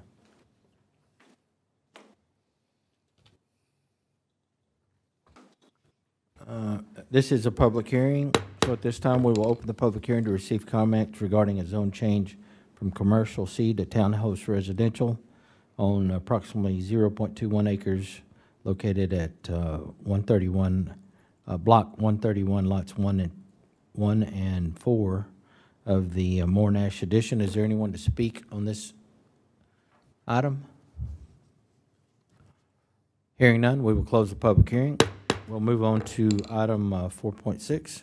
Yes, Mr. Mayor, members of the council, we bring to you tonight ordinance number 3117, an ordinance of the City Council of the City of Terrell, Kaufman County, Texas, amending Appendix 2, zoning ordinance of the City of Terrell, and changing the zoning classification from commercial C to townhouse residential TH on approximately 0.21 acres of property as located in Block 131, Lots 1 and 4, part of the Moore and Nash Edition in the City of Terrell, Texas, 75160, Kaufman County, Texas, identified as Kaufman County CAD Property ID 31856 and 236632, and more particularly described and depicted within the warranty deed attached hereto as Exhibit A and made a part hereof for all purposes, amending the official zoning map, providing a penalty, providing repealing savings and severability, providing for publication and an effective date. All right, council. Jana, if you would come forward, yeah. Does anybody have any questions for Jana on this item or clarification? Yes, ma'am. We can build a single-family dwelling in a townhome. Absolutely. When you look at the homes that face Dallas, those are some of our recent homes. They were built in the last 5 years. And the developer that's submitting this application actually built one of those homes. This was a 9-0 vote from our P and Z. Yes, sir. Okay. Does anybody have any other questions? Okay, this is ordinance number 3117. Is there a motion? Motion to approve. Item Go number ahead. 4.6 as presented. Okay, we have a motion. Is there a second? Second. Second. There's a motion from Mayor Ronnie Velasquez, District 3, a second from Phil Robinson, Mayor Pro Tem, District 5, to approve ordinance number 3117 as presented. Is there any further discussion? Hearing none, all those in favor, let it be known by stating aye. Aye. Any opposed? Motion carries unanimous vote of those present. Council, at this time, we'd like to recess. Is there a motion to recess? Can I get a motion? Second? Second. We're in recess.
Silence your mobile devices.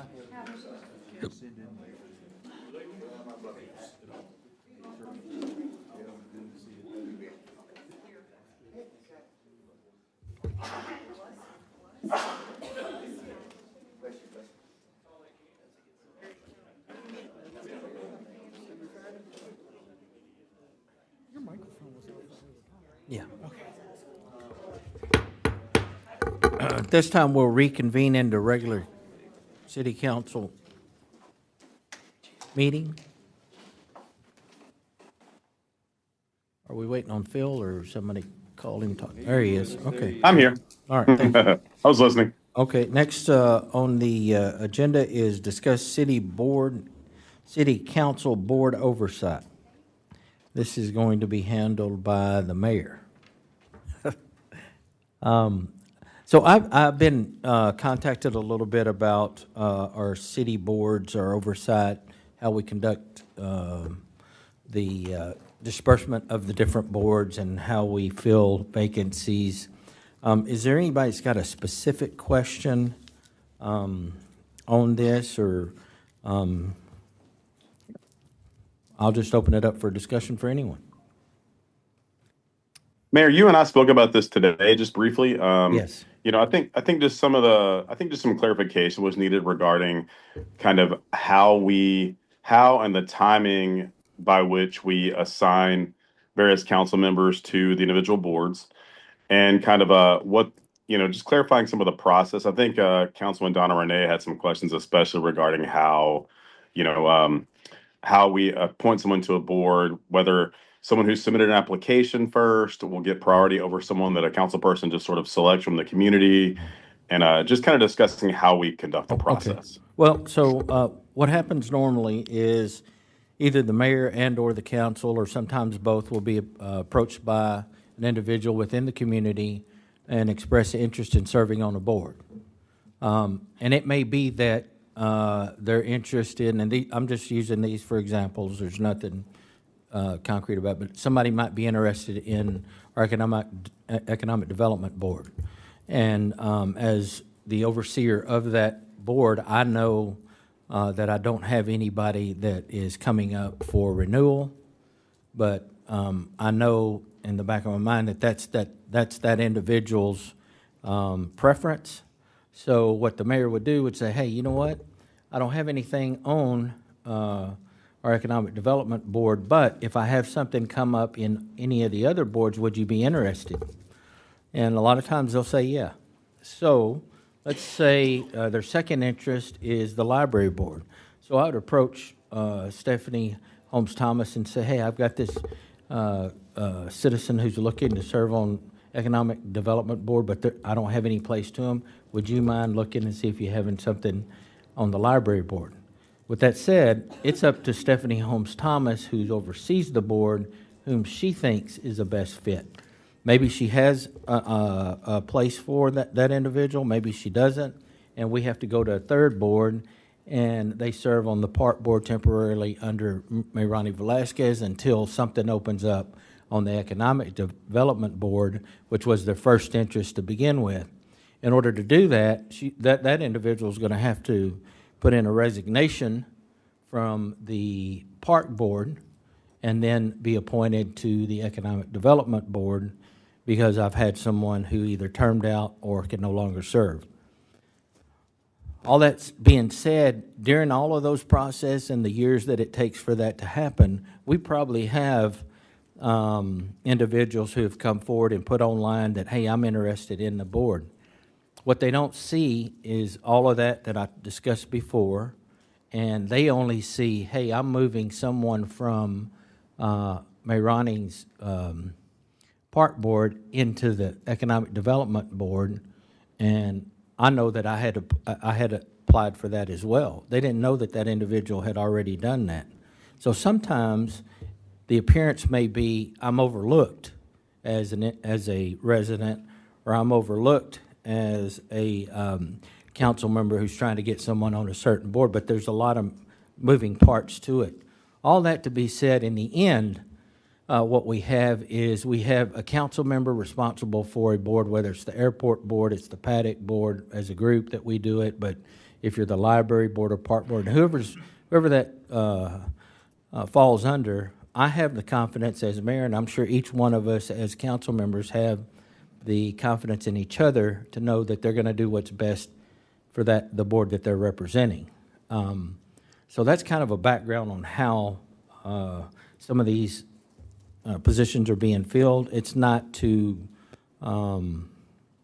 say that we don't have interest in any one individual on serving any board. It's just that someone previously had requested to be on the board and there just was not an opening for them.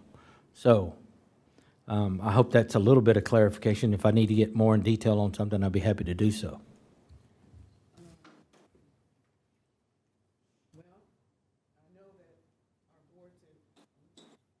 I know that our boards and commissions come out of an ordinance, so can I have some help in finding out what that ordinance is?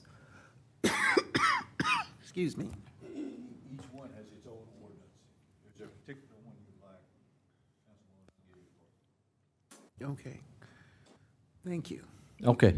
So again, legal will help you on that end. Anything else on our discussions? All right, next on the agenda is 5.2, discuss and consider.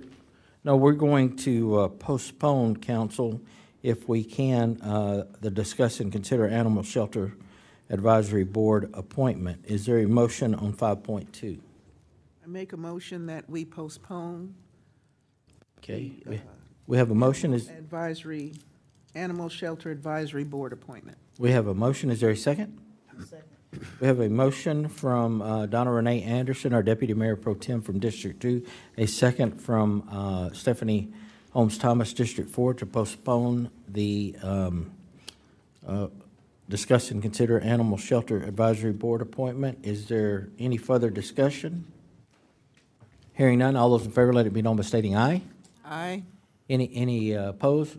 Motion carries unanimous vote of those present. Our next item on the agenda is 5.3, discuss and consider park board appointment. Dawn? Yes, Mayor and Council, the park board roster is in your packet. Kelsey Weibel resigned her position on this board, so that leaves an open place. And we do have one application in the packet, and this falls under the oversight of Mayor Ronnie Velasquez. Okay, Councilwoman, do you have a motion? Yes, I'm going to motion to appoint Aaron Conway to the Parks Board. Okay.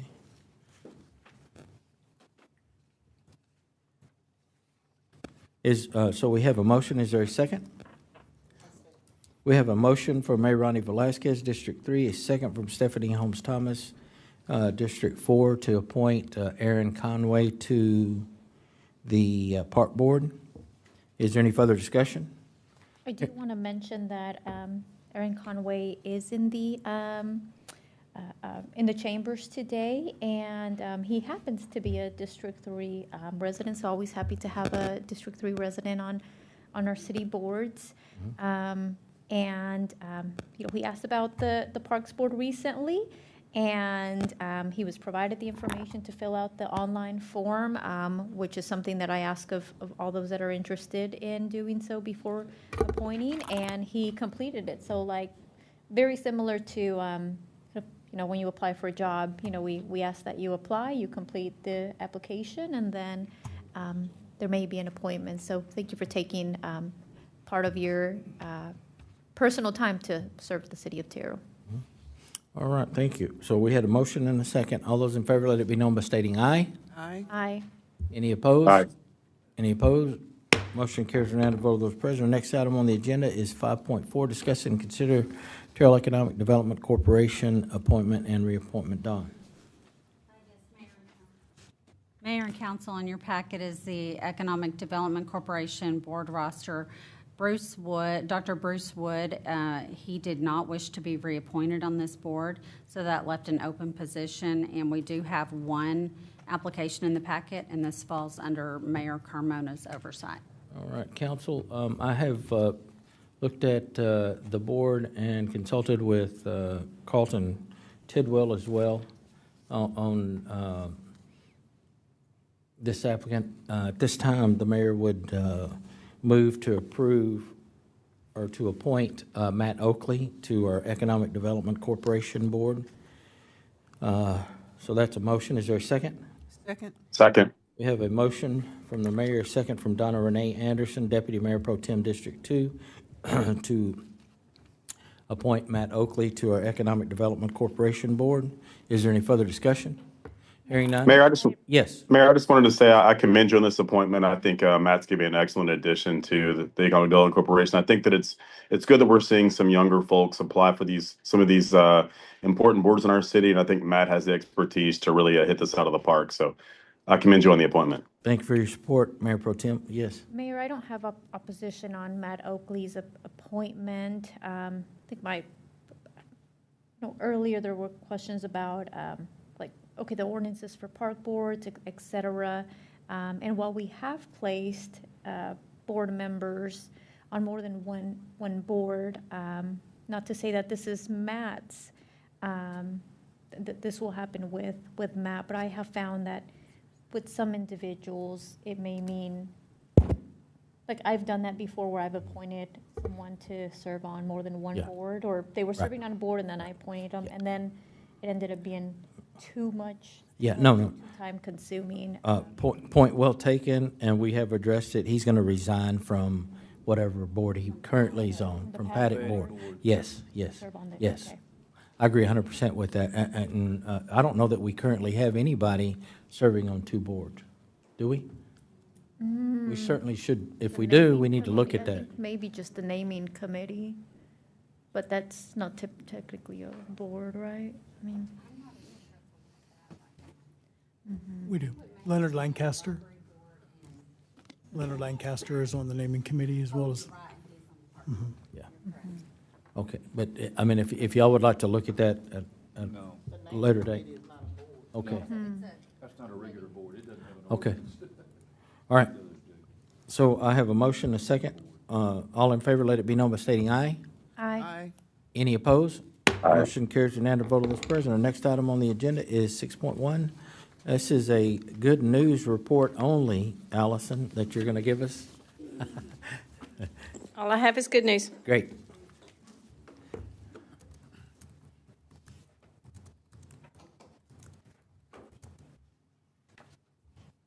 There's the mayor.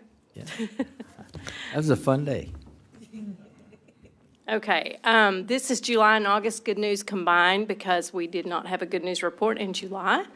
So this is the mayor getting with the cheerleaders at one of the back-to-school events, I believe. This goes all the way back to July. We had our fire chief and our police chief volunteered for this pie contest that the First Assembly Church did, and that was really nice. They presented both of them with nice first responder Bibles, and it was a lot of fun. So this is the Leadership Summit. I know several of you here went to that. A lot of staff members, as well as a lot of the elected officials attended. There's Donna Renee and Phil Robeson down there. And the EDC hosted that and are already saying that they're planning one for next year as well. This is another fundraiser that the Terrell Police Department participated in. This is for the Busy Bees team out of Kaufman, and they are raising money for their Special Olympics team. And we didn't find out about this till right before, but they still had a good turnout, so. Do we know which officer received the most tips? I do not, but we can find that out. Okay, and then these are some of our new employees, as you can see, including Bernie Parker, who is here today. And then Tracy actually is the one that alerted us to this City Hall selfie day, so we had a lot of fun with that. I didn't embarrass Mark yet because he played with us and we took our picture in front of City Hall as well, but that was a lot of fun, and apparently that's a nationwide event, so that was fun. Oh, yes. we are doing a lot of things downtown. So these are just a collection of pictures from the last couple of months.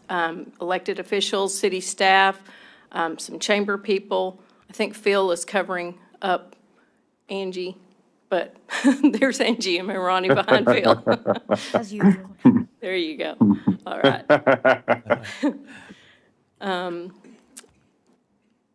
Let's see. Sorry. Okay. This is the advertisement for Terrell Citizens Academy. To date, I believe we have 15 applicants, and I think we have decided, if Elmira's still here, we're going to go up to 18 possibly. So we will be meeting in the next few weeks and making preparations, different department heads on what will be presented on a particular evening. But we are really looking forward to this. It ought to be a lot of fun. Previously, when a similar program was done, we did all of the programs here, but we're going to go to the different facilities and give our citizens just a better understanding of, sometimes our facilities struggles as well. They need to see that as well. So we're looking forward to that.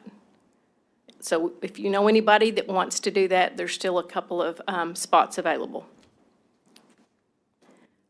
Then Terrell Youth Council, this one we're really struggling finding participants. I know Elmira has been out to the high school, but if you know of anyone in the community that would like to participate in this, this is brand new, but it's anyone who resides in the city of Terrell.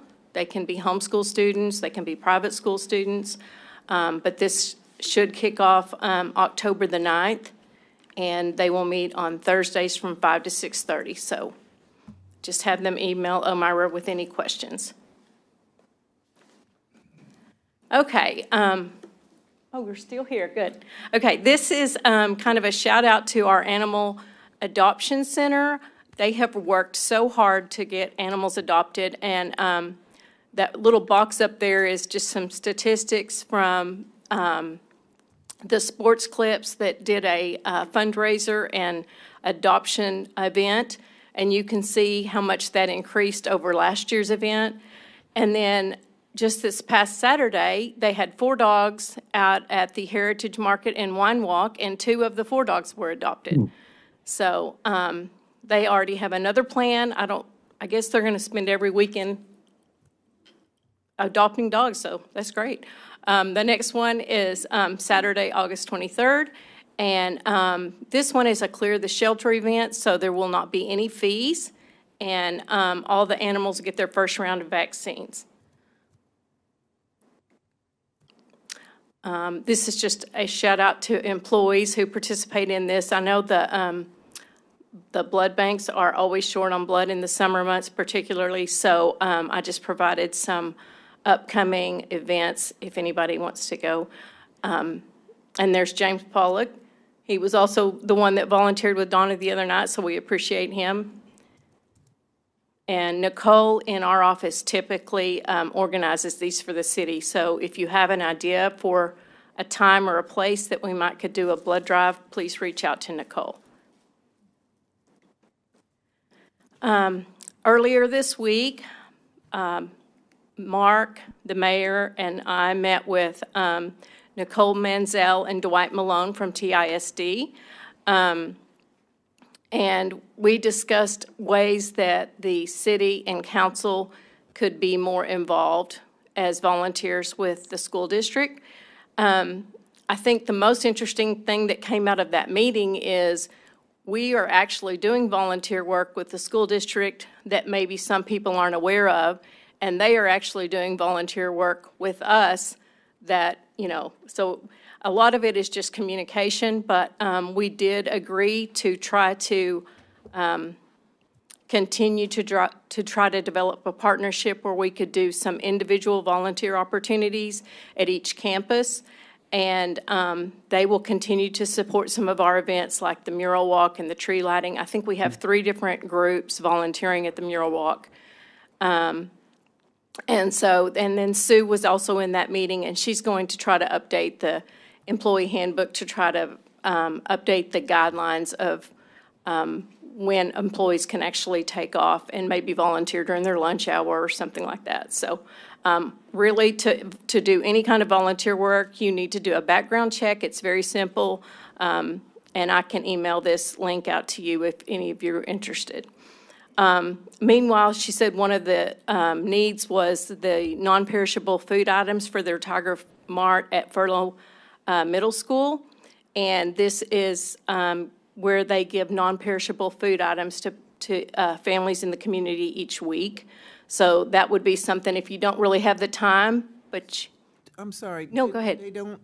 They're not going to take fresh vegetables? Well, I think what they try to do is do it pretty much like a food bank because they don't know what the need will be from week to week. So they prefer to have the canned goods or the snacks, those kind of things. Okay. But we can definitely ask about fruits and vegetables. Again, here's another example that was never mentioned, so I'm not even sure the people we met with were aware that this was done, but this was the dispatch from TPD did this school supply drive and donated all of that so you can see their big pile of school supplies there as well. The Young Eagles Rally, you've already had a promo for that, but if anybody wants to volunteer at that event, there's the phone number, and that is a partnership with our airport, so. Can I pause here? Is there Yes. anybody from the council who can attend this? I would definitely be there, but I'm going to be at the A&M, little A&M, big Notre Dame game that weekend. Yeah, I'm going to go, hopefully. Okay. I will pass for a 12-year-old. Well, good. I just think it's important, you know, whenever we have kids involved and it's city event, that we're there showing support for. So thank you, Councilwoman. We can take some applications for the youth council. And then this is just a shout out to Omira for being selected for the North Texas Leadership North Texas program, and Angie Cooper was also selected, so we have 2 people from Terrell representing us. Congratulations. Yeah, that's a big deal. So, congratulations. some more pictures of all of our council. I will say, I have been here for 8 years, and y'all are by far the most active council I've ever seen as far as being out, participating in the community, and I think people notice that and appreciate it.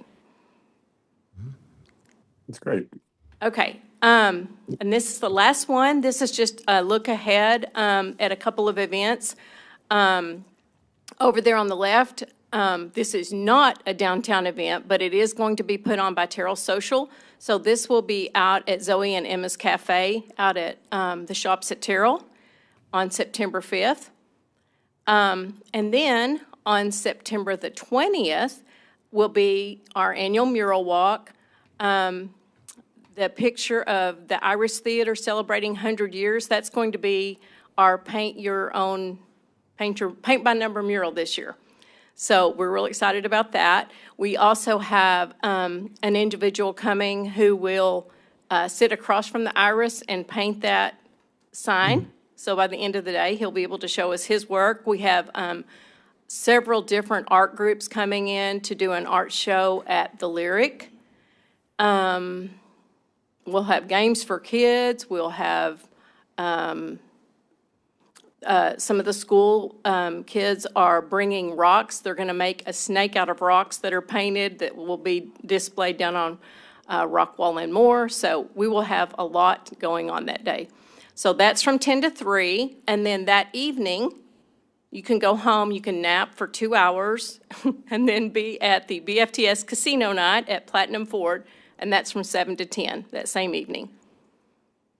And then since all of y'all are Terrell High School graduates, there's the plug for the first home game. And we do have footballs with all of your names on them to distribute. So I believe that is the end. If y'all have any questions, I'll be happy to try to answer them. I appreciate this, Allison, and I am definitely looking forward to the end of the year to see how we compete against all the other cities at TML for an award. Me too. For what we do. Thank you. You do a good job. Thank you. And everyone else that helped you put this together. Anyone else? Yeah, I just wanted to first commend Omira and Angie for their selection to the leadership program. That's huge. And I also wanted to ask, so Omira is heading up the Terrell Youth Council, correct? Yes. Okay. Is there anything that the council can do to be supportive of that organization? Anything we can do to kind of promote it around the community?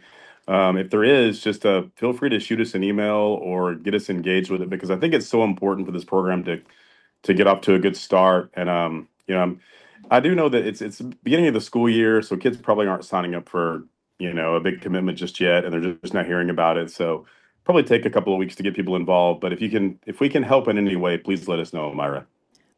We did distribute some flyers at the chamber board meeting yesterday at lunch. And also, we plan to have some of those on hand for some of the other events coming up, and as well as at the library. And Myra may have some other ideas as well. Okay. And I Thank promoted you. it at the, my town hall, and it went very well. Where younger siblings were asking if they could still come if their older siblings would let them. And Mayor and Council, if I may, good evening. Also, I have been in contact with the ISD, and they have been promoting it throughout the high school as well. So they have been good partners in getting that information out there. We just haven't received anything like y'all said. And then as far as participating in that, I will make sure it is on everyone's calendar so y'all are aware and y'all can participate as much. And as we kind of build that curriculum and make it more student-led, that y'all will be there to participate and make face and just kind of make those connections with those kids. Great. Yes. Would it, Excellent. since we just had the meeting with Terrell ISD, is there maybe like a, I don't know, I know the elementary schools do this, but like do the high schools do like meet the teacher night or somewhere where the students are going to go? Like, can we meet the students? Is there somewhere, a space where we can talk directly to the students to let them know about the program? We can definitely bring that up if y'all want to be present and kind of promote that. That would actually be a great idea to kind of get a face to a name and get it promoted a little bit more. Always happy to represent the city, but also very confident in your promotion of the program. Just a thought, since it was mentioned that we're still having, like, we still have space for more students. But overall, great job, and appreciate all the updates. Yes, right now, they've got senior ambassador, they've got these new, I'm sorry, this is a shameless plug for Senior Ashton Anderson, who is everywhere. He was back in the corner for a minute, and he's probably gone home to do homework and then volunteer for something else. Yeah. But the senior class for TISD this year, they are extremely active. Right. And if we can get a hold of their, and learn about their student council, because they are very, they're up at sunrise, but they are active, they are involved. And so Ashton is probably the leader of all of that, but if we could connect with their student council, that would be a plus. Or just go to a football Yeah, game. if you have a contact, get it to Myra. Okay. Okay, cool. Anyone else? Our next item on the agenda, discuss TxDOT construction update on Highway 20 between FM 148 and Rose Hill Road. Allison or Raylan, who's handling this? Okay. That is me. Hi, friends. All right, Mayor, Council, standing before you just to give you an update on one of TxDOT's projects. They're doing some reconstruction work along I-20. Looking at this map, it's kind of that dead end by Spur 557, heading west along the frontage road, skipping over the intersection of 148 and kind of ending on that on-ramp, going back onto 20. They'll be doing some base concrete repairs, some new asphalt overlay, and obviously some striping to go with it. Right now, their construction dates they started August 11th. They should be continuing until about October 11th. So about 2 months worth of work. I drove out there today to see what they really have going on. They have some equipment parked over by that dead end by 557. They did some asphalt repairs, but they're still actively in their construction. This will impact some of the entrances to Buc-ee's, and Buc-ee's has been made aware of the impacts to their entrances. There should be some closures on and off again, just depending on their schedule, but there should always be access on that frontage road. Have we posted or made citizens aware of it through our social media for Terrell? We have not, but I will. Well, don't do dates because it's they're fine. not, they're, Well, they're, So TxDOT, apparently, because I had just seen this, TxDOT is no longer sending me, they used to send me updates from their communications. thank you, person. Phil. Go ahead. Look at him. He And doesn't know what so I'm I talking- do not have who that is right now that's supposed to be giving me those, but I have not heard anything from anyone at TxDOT. Right. And typically, they would be the one that would send me this. I'll be glad to have Well, I'm just saying, if you've not had any dealings with TxDOT, if they say it's going to go to October the 11th, it might be November the 11th, but definitely they're not going to hit the date. Yeah. I know. It's But all a shot in the dark to be done by October, but like Yeah. I said, we'll see. I got $5 says they missed that. Yeah, I know, right? But no, hey, you know what? We appreciate the work. We appreciate them being in our community doing work. It just takes longer, and you know, rainy season's fixing to hit as well. So, yeah, it's going to be tough to hit October 11th. Absolutely. And then, Don, can you go to the next page? Oh, is that the only page? Okay. Well, I have Is there copies of the plans if you guys are interested in what those look like. But Yeah. Yeah, thank you. Very good. If anybody has any questions of the frontage construction, please reach out to staff. Next item on the agenda is our business items. The first one is 7.1, discuss and consider ordinance number 3120, amending Appendix 1, Fee Schedule, Section 1, Airport Fees and Charges. Raylan? No? Chris? Hey, man, I'm sorry. That's my bad. So, I'm sorry. it's me again, Margaret. So, I'm back up here again talking about fees. So this is relative to the airport fees. These are the hangar fees that we have. We have the lowest hangar fees around the region, okay? So about 4 months ago, we had a appraisal performed on the T hangars, and a TxDOT certified appraiser came in and appraised our T hangars. Give you a little backup, if you recall, some of you, we did a 2023 business plan and we did a 2023 master plan of the airport. In the business plan, it was identified, that was the top item, is that the rates on the hangars were low. So if you'll go to the second page, so you'll see our changes. Our typical T hanger rates was $172.50. So you could store a plane in there, almost at the price that you could go rent a 10 by 20 storage unit in town. We were the lowest around. We have about 65 people on our waiting list, as you can see why. There is a high demand for T hangars because there are more planes than there are hangars out there right now. So as a result of getting things up to date and paying the fair market value for our items, the appraiser revealed these changes.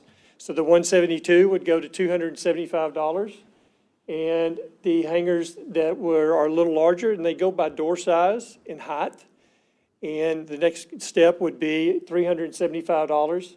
And then our J hanger, which is the biggest hanger, they'll go to $500 a month. So this is a result of we had a complaint from the FAA, a Part 13 informal complaint, that we were not paying the correct amount. And the reason why it's important is we get federal funds.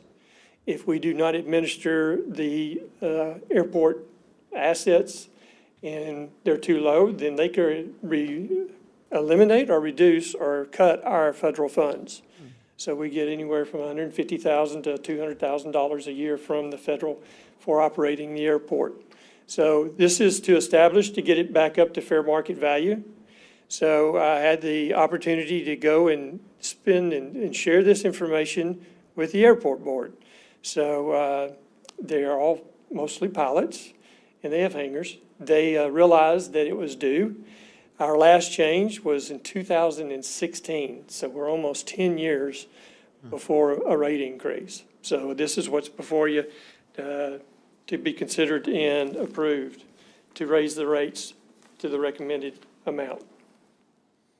All right, thank you, Chris. No, I don't think anybody would have a problem bringing, getting fair market rates, and again, being in compliance with our federal partners. So is there a motion on ordinance number 3120?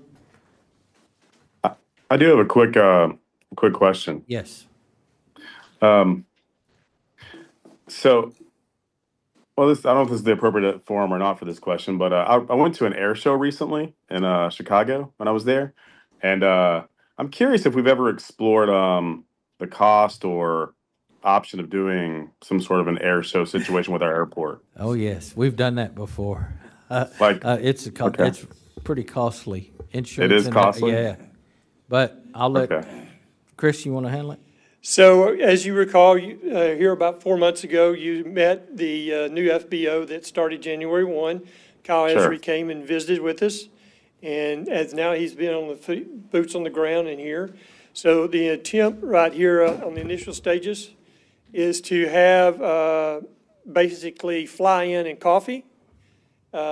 Basically come in and fly in, and they'll cook hot dogs and hamburgers, and they'll fly out and go on about their way.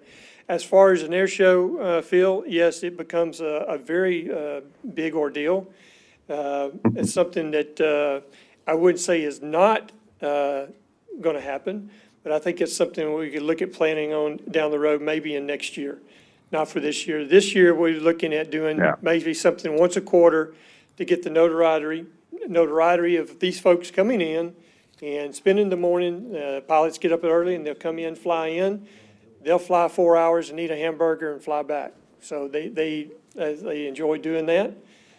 So that's what we're looking at doing to get some popularity and get some folks to come involved. So give you a small update. Y'all remember the software? Yep. Okay. We're up to 461 is the max per day. That's the max in one day. We're averaging around 300 to 325 touchdowns and landings right now in a day. So the airport is getting very active. Mm-hmm. We still have a waiting list for hangars too, don't we, Chris? Yes, we got around 65 to 68 people on the hangar waiting list right now. So if you really want to make some, I'd be interested in building hangars if you'd. Yep. I welcome the opportunity. Sure is. Is there a motion on ordinance number 3120?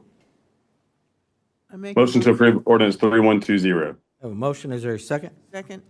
We have a motion from Phil Robertson, Mayor Pro Tem, District 5, a second from Donna Renee Anderson, our Deputy Mayor Pro Tem, District 2, to approve ordinance number 3120 as presented. Is there any further discussion? Hearing none, all those in favor, let it be known by stating aye. Aye. Any opposed? Aye. Any opposed? Motion carries unanimously, both present. Our next item on the agenda is 7.2, discuss and consider ordinance number 3121, Appendix 1, fee schedule, Section 6, building permit and development fees and charges. Raylan? Give y'all a little break from Mr. Snap. What we have before you this evening is our building permits and development fees. They love you, but it's okay. It's okay, Margaret. Calling my little sensitive Sally. So anyway, generally, we don't come to you with increases in every single line, but we wanted to make sure that we gave you a copy of this red line.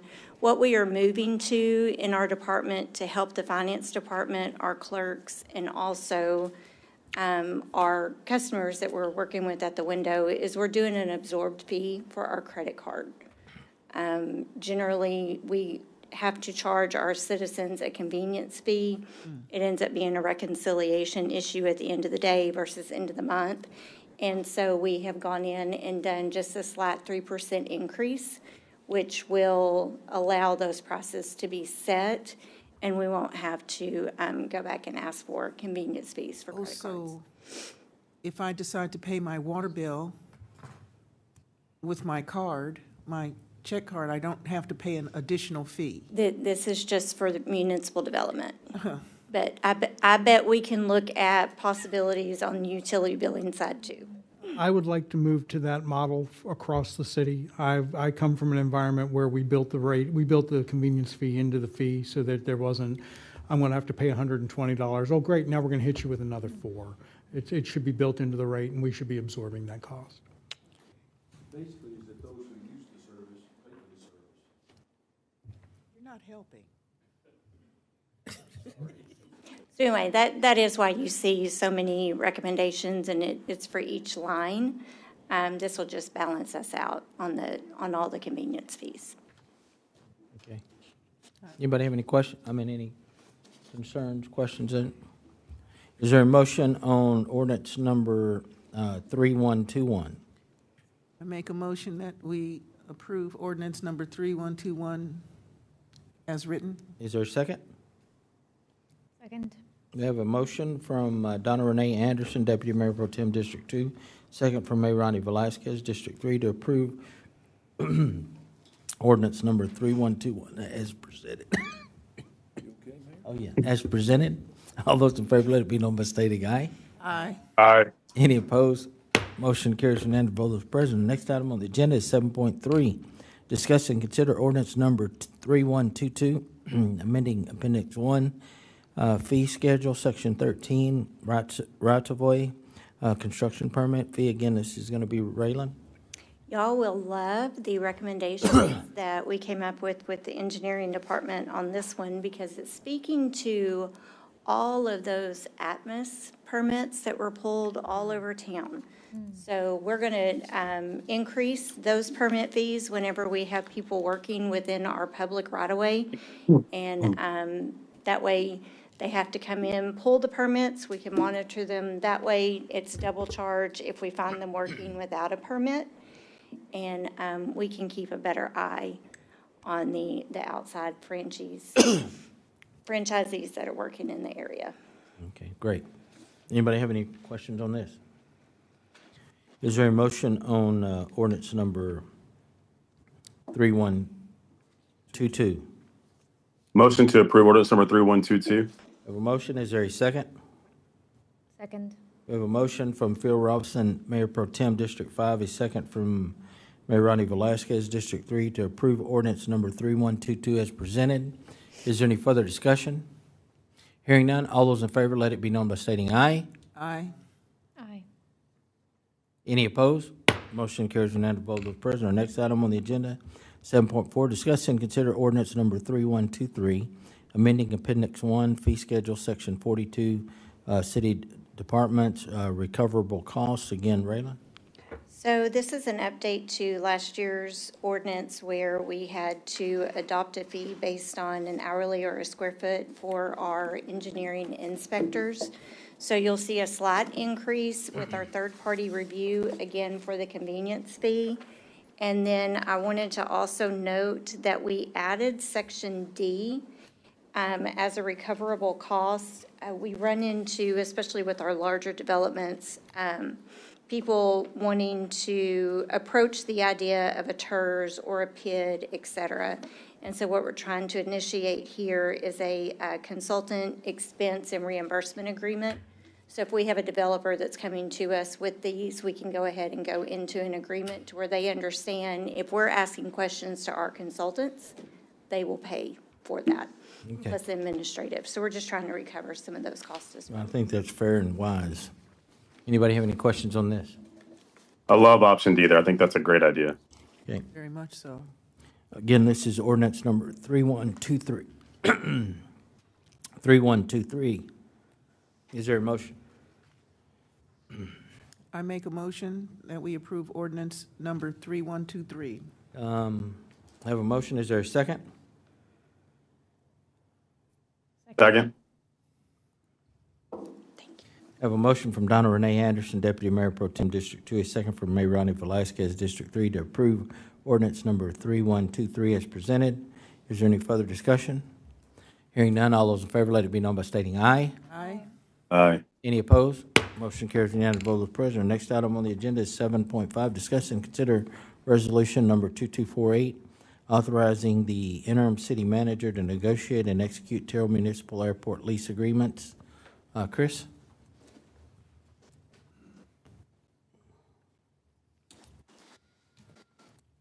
So this time, I'm not up here asking to increase fees. All right, but anyway, what I'm here to discuss and to consider a resolution that will allow the interim city manager to negotiate and execute contracts there at the Terrell Municipal Airport. That's simply what it is. So we have right now the main hangar, which is 12,000 square feet, that is vacant. So we are going to be looking and seeking to put another tenant in there, and that's going to be a pretty good substantial. So this is a resolution to allow him to execute those contracts, along with our, as you just approved for our rate increases to go into effect October 1st. We have new contracts that will be administered for all the T hangars, and that is for him to execute that. And then we'll have one other hangar coming vacant in October. That's 3,000 square feet. So we've got a good opportunity for a lot of growth, and I'm looking for some increase in revenues. Great. Nothing out of the ordinary for either the city manager or any interim city manager negotiating these types of agreements. Just clarify, And just these will all clarification be for at the fair council. market value of those properties. Just clarification for council. Okay, is there a motion on resolution number 2248? I have a quick question. Yes. Is there any way we could just build just like a ton of new hangars to offset our utility rates? Yes, the answer is yes. Just give me the money. Let's do it. Show me the money. All right. You know, if they're money makers. All right. Resolution number Resolution number 2248. Motion. Is there a motion? I think you just made one. Okay. Have a motion. Is there a second? We have a motion from Phil Robinson, Mayor Pro Tem, District 5, a second from Stephanie Holmes Thomas, District 4, to approve resolution number 2248 as presented. Is there any further discussion? Hearing none, all those in favor, let it be known by stating aye. Aye. Aye. Any opposed? Motion carries unanimous vote of the president. Next item on the agenda is 7.6, discuss and consider ordinance number 3139, an ordinance of the city council of the city of Terrell, Texas, vacating and abandoning a 10-foot alleyway along Daniel Street in the city of Terrell, Kaufman County, Texas, as more particularly described in Exhibit A, authorizing the conveyance thereof to an abutting property owner, providing for severability and providing an effective date. Jana.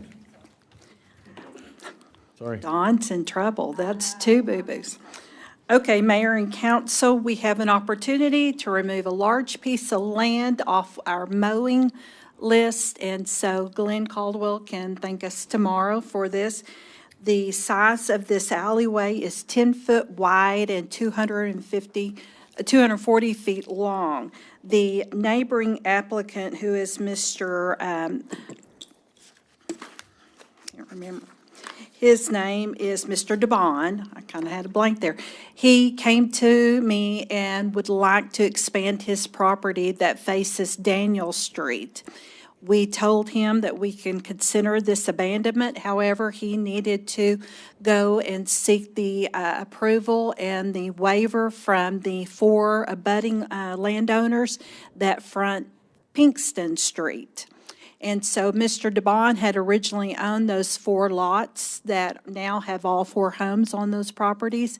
He did come back to me with signed waivers, which are a part of your packet, and they're a portion of Exhibit B. I've got the names and the locations, but each of those waivers will be a part of the quitclaim deed and ordinance that we're presenting to you tonight. If you'll turn over to the page after the exhibit, the aerial, Don, it's before before this, right there. So you'll see Daniel Street is up, you see where the yellow hatched line, that's the easement, go down and over, right there. So that is the easement, 10 foot wide, 240 feet long. You can see Mr. DeBond's house right there, the white shade. And then over on the right is Pinkston Street. And there are 4 homes there, which in this aerial only shows 3. Any questions? Anybody have any questions? So it runs, Daniels, like to the alley, it doesn't go all the way to Park? No, ma'am. Mm-mm. That owner down there that faces Park Street has lot 4 and 5. This alley is just an easement area that we had reserved, and it's never been used. And so it's been on the city to maintain and care for. So property 13, is that a house there, a home? The house is over on lot 12, and that's just an open area on lot 13. And then 14 then abuts up against our alley. Yes, ma'am. So what is it he's asking for? He's asking to for the city to grant this abandonment of this alley, and that he'll then replat it. He'll apply for an application to replat it to join that to his existing property, Okay, increasing his size. okay. And so he has 12, 13, and 14, so 12, 13, 14 plus the abandonment would be part of one lot. Yes, ma'am. And there are currently 3 different lots plus the, And so we'll have, our next application we'll present to City Council, P&Z, and then City Council will be a replat. okay, thank you. Any questions? Everybody good? Again, this is ordinance number 3139. Is there a motion? Motion to approve ordinance 3139. Have a motion, is there a second? Second? We have a motion from Mayor Ronnie Velazquez, District 3, second from Donna Renee Anderson, Deputy Mayor Pro Tem District 2, to approve ordinance number 3139 as presented. Is there any further discussion? Hearing none, all those in favor let it be known by stating aye. Aye. Any opposed? Motion carries unanimous vote of those present. Our next item on the agenda is 7.7, discuss and consider resolution number 2246, authorizing the interim city manager to negotiate and execute Health and Human Services Commission contract amendment number 1. So Rayla? just as a reminder, we have a pretty big state hospital construction project going on Bryn Street. The last contract that we had with HHS worked out really well for their budget. They reached out to us again just to double check some of the work that they had bid. We reached out to our local contractors, and there was an item that the state received a bid on that was approximately $1.3 million, and our local contractors came in at $277,000. So in an attempt to help them bypass the procurement process with the state, they're asking for amendment number 1. This would be just like the construction road. They would reimburse us 100%, but we would oversee this contract. And so it's for the replacement of an existing brick manhole and also the installation of new stormwater line. And so this is just an effort to help them throughout their process. Okay. This is going to bring down the cost, Their overall savings. and the savings comes back to the city? Well, it'll go back into their construction pot, No. but, we're helping. Just asking, doesn't hurt to Yeah, ask. Alan's a good man, so I have a feeling if we need something, Okay. we'll All right. bank. I think it's good that we work with not only our local partners, but our state of partners as well. And again, if there's something that we need them responsive to it. So is there a motion on resolution number 2246? Motion to approve resolution number 2246. All right, we have a motion. Is there a second? Second. We have a motion from Mayor Ronnie Velasquez, District 3, a second from Phil Robinson, Mayor Pro Tem, District 5, to approve resolution number 2246 as presented. Is there any further discussion? Hearing none, all those in favor, let it be. Okay, discussion, yes. So this contractor, we vetted and they do good work, so we're not concerned about that. Yes, correct. Okay. So again, we have a motion and a second. Is there any further discussion? Hearing none, all those in favor, let it be known by stating aye. Aye. Aye. Any opposed? Motion carries unanimous vote of those present. Our next item on the agenda is 7.8. Discuss and consider resolution number 2251, authorizing the interim city manager to negotiate and execute contracts for professional services pursuant to RFQ 25-0209, planning and design services for the finalized land dedications and property documents required for the project in support of the Texas Parks and Wildlife Park Grant Program. Rayla. So just to kind of bring everyone up to speed, this is the same Crossroads Park project that you have seen before. We have done absolutely some design work.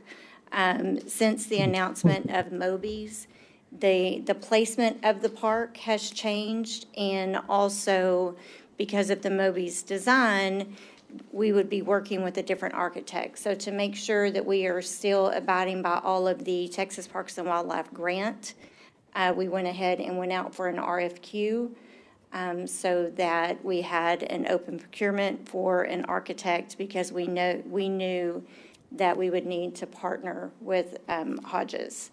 So we did go out for RFQ. This was publicly, it was listed as legal public hearing, and also went out on CivCast, and we only had one response. I do have a question. I've read their information. What do they mean? What does it mean when they say, what does invites regular input from community members, stakeholders, and team partners? And I'm asking because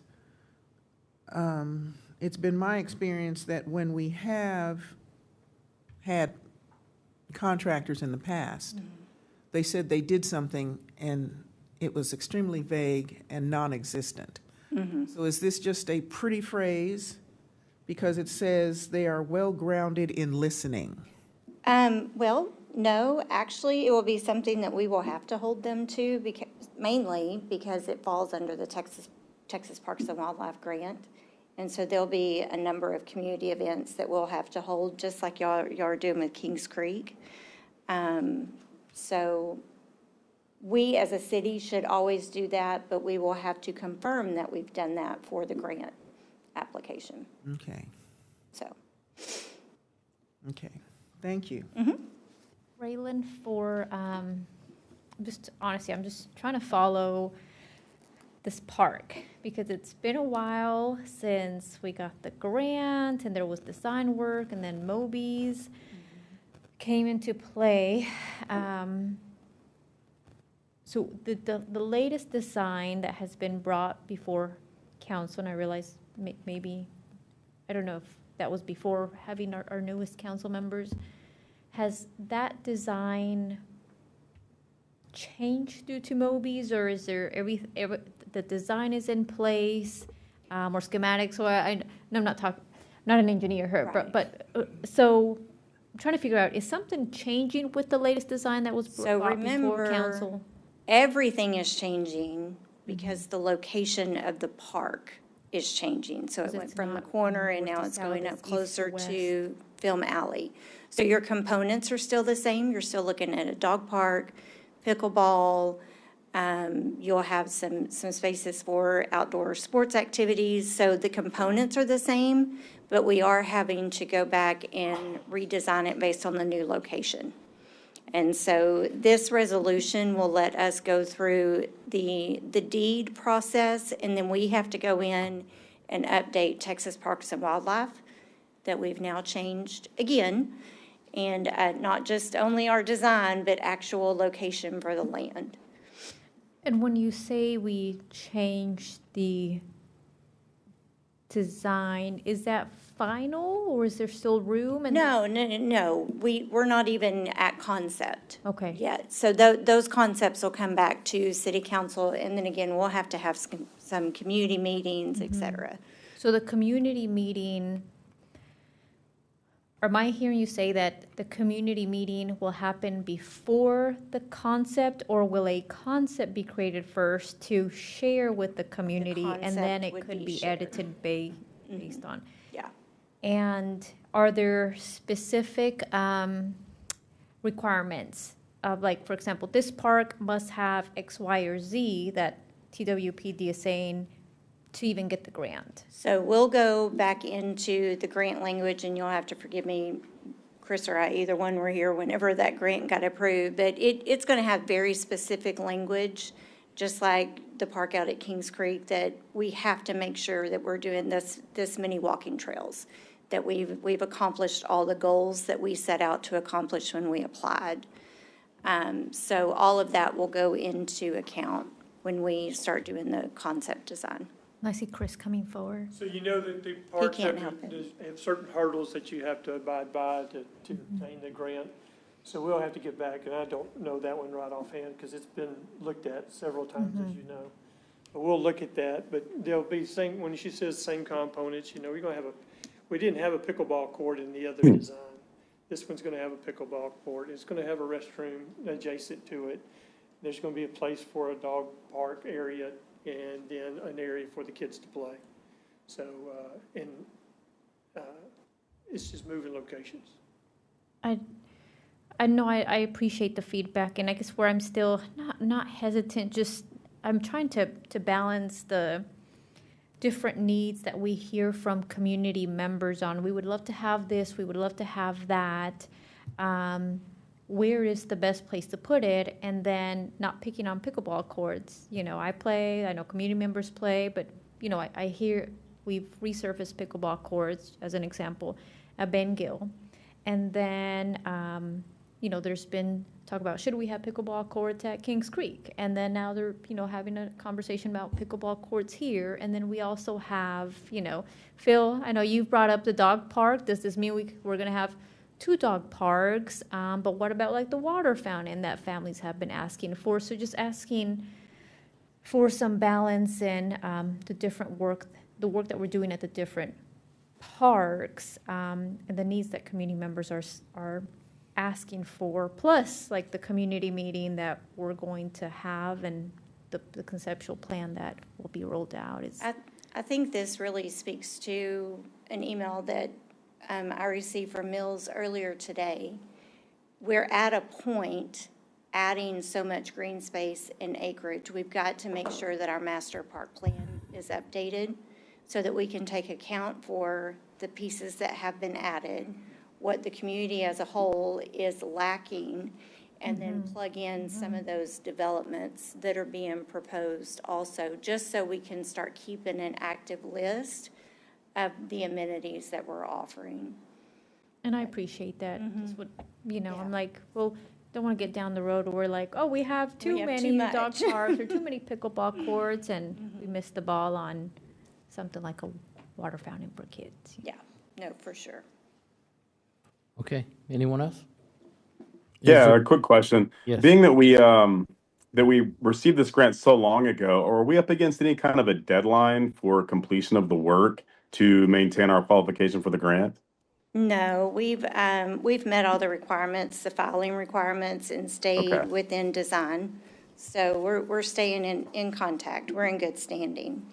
Okay, and then we're talking specifically about the park area that sort of surrounds Moby's, not the area the one that kind of runs alongside the drainage area up behind Film Alley, correct? It's essentially the same area. Okay, now. so that is okay. So that's just been sort of relocated to be.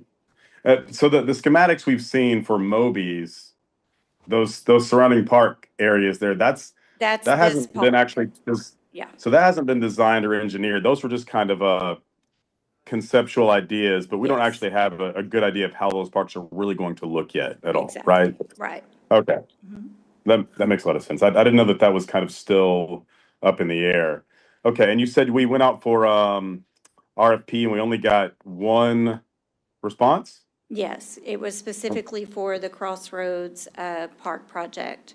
So went out to over 15 architects, landscaping architects. It honestly, it is a rather small project. So we really didn't anticipate getting huge amounts, but we Gotcha. wanted to make sure that we followed that procurement process because of the grant funds. Okay, and we liked the proposal on the cost and everything that came back with this particular bid, right? Yes, sir. Okay. All right, that's all I have.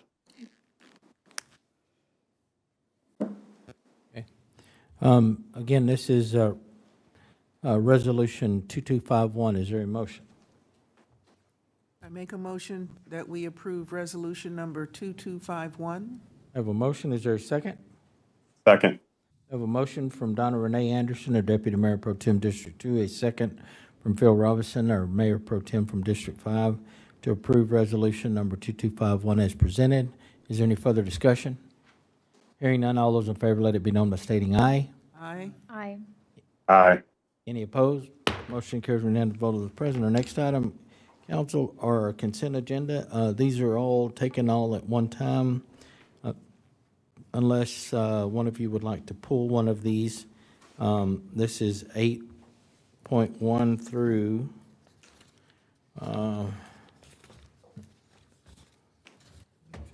8.22. So there's quite a few, but we've all discussed them. Knew they were coming back. Some of them are second reading. Is there a motion on the consent agenda? I make a motion. Mayor, I would like, Oh, sorry. Mayor, I would like to pull item 8.13 for additional discussion. Okay, 8.13. Mm-hmm. All right. So at this time, we would pull 8.13. Let's see where. Well, you know what? Let's go ahead and consider all of the consent agenda except for 8.13, which we will do next. So is there a motion on the consent agenda excluding 8.13? I make a Motion to approve. Okay, we have a motion to approve. Is there a second? Oh, You go ahead. second. Finish it. I was going to say motion to approve consent agenda minus item 8.13. Gotcha. Is there a second? Second. We have a motion from Phil Robinson, Mayor Pro Tem, District 5, a second from Donna Renee Anderson, Deputy Mayor Pro Tem, District 2, to approve our consent agenda with the exception of 8.13. Is there any further discussion? Hearing none, all those in favor, let it be known by stating aye. Aye. Aye. Any opposed? Motion carries unanimous vote of those present. Our next item on the agenda is 8.13, which is Mr. Mayor, members of the council, we'll bring to you on second reading ordinance number 3116, an ordinance of the City Council of the City of Terrell, Kaufman County, Texas, amending Appendix 2 zoning ordinance of the City of Terrell and changing the zoning classification from agriculture AG and multifamily MF to planned development multifamily PDMF on approximately 65.97 acres of land located between Southeast Mineral Well Street and Rose Hill Road, identified as Kaufman County CAD property IDs 43019, 185153, and 7586, and more particularly described and depicted on the special warranty deed attached hereto as Exhibit A, and made a part hereof for all purposes, amending the official zoning map, providing a penalty, providing repealing, savings, and severability, providing for publication and an effective date. all right. Jana? Councilman Robison, would you like to ask your question? Yeah, this is specific to the proposed Dominion development. I wanted to express that upon doing some additional sort of research regarding the potential developer and seeking feedback from the community as well, and observing some of the situations surrounding the development, I just wanted to kind of open up for discussion again. I think I expressed to the mayor I do have some concerns regarding, considering that the city is going to be entering into a potential housing finance corporation with the developer. I want to make sure that we have a partner in that that's operating in a positive, good faith manner. And I just had some concerns regarding some of the the um, the factors that I've seen from existing developments by this developer with regard to some complaints and things from their existing tenants, some issues that have arisen in other developments. I just wanted to kind of bring those to light and have us. This is kind of why we do second reading, just to kind of make sure that we're making the right decision. And upon further review, I just have some concerns supporting the development. Okay. Does anybody have any questions about the developer themselves, Dominion? Just a quick Yes. process question. The item that's before us is a zoning application, and then Second reading. second reading for the zoning application, Yes. and then the, Then I'll They'll come come back back. before you with the construction, if approved, it will come back with you for a construction plat application. that construction plat application will be specifically for, The phase one, yes, that's going to be the actual Dominion Yeah. development, yes. so to, I just want to make sure I understand, Phil, is your, the concerns you've expressed, are they related to the zoning itself, or like? I think that it kind of hits both areas. Some concerns with the developer themselves, and I've had some feedback from the community since we last discussed it with regard to the location and the potential impact in that particular area. So I just wanted to kind of raise all those issues, some concerns with regard to how the traffic area would be impacted, and whether or not it's an appropriate location for this development. So just wanted to raise it here, and I'll probably raise it again when we discuss the construction planning as well. Okay. So this is actually in, you all right? Bernie wanted to make sure everybody was paying attention. This is, this is going to be in, I believe, Donna Renee Anderson's district, yes? Yes, it is my district, Okay. and I've spoken with Councilman Robinson. He has brought up some valid concerns. I have read some of those articles, and I think with all organizations you have, when you do this type of project, we're gonna have some blowback. The Minnesota issue was resolved. They still have some issues with things that have been settled out of court. But right now in the state of Texas, in Arlington, they have not had those issues. I think with Jana at the helm, we will go through each step, and I think we need to let them know at each step that we have concerns. I think we should have the same concerns with any developer.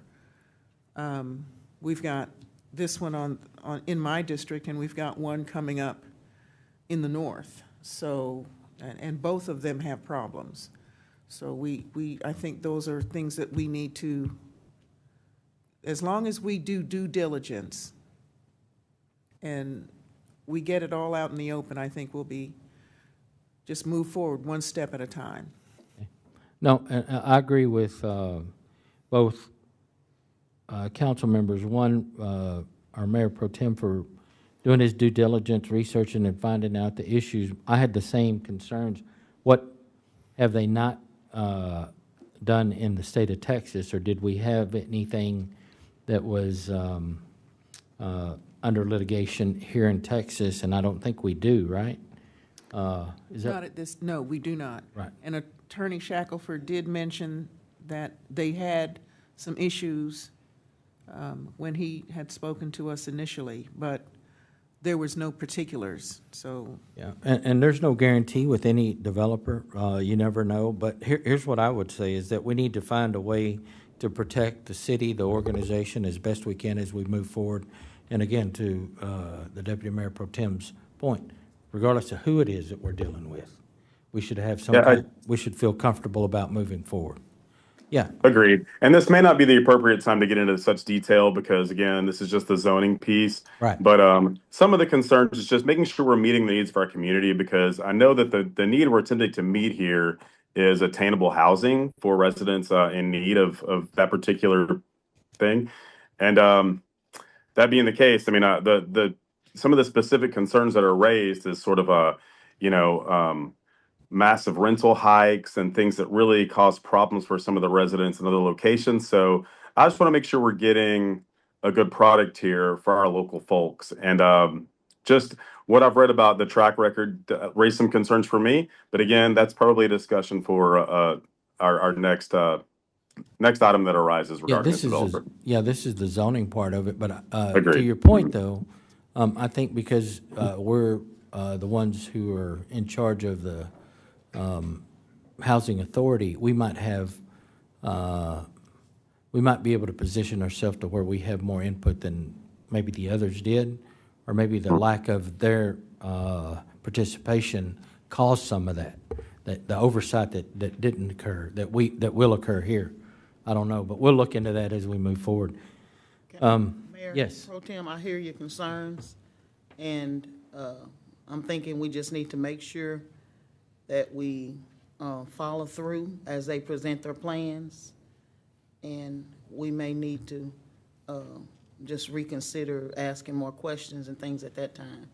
But I do hear your concerns, because I've heard and read some of the same issues with this company. Okay. All right. So this is 8.13, ordinance number 3116. Is there a motion? I make a motion. To approve ordinance number? Approve ordinance number 3116. There's a motion. Is there a second?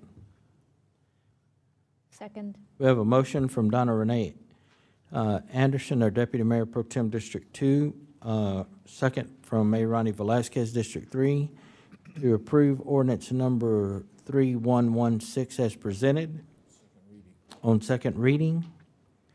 Is there any further discussion? Just I would like to make sure if concerns are being discussed about, whether it's this developer or another item, that we're all made aware of those concerns. 'Cause I felt a little bit, out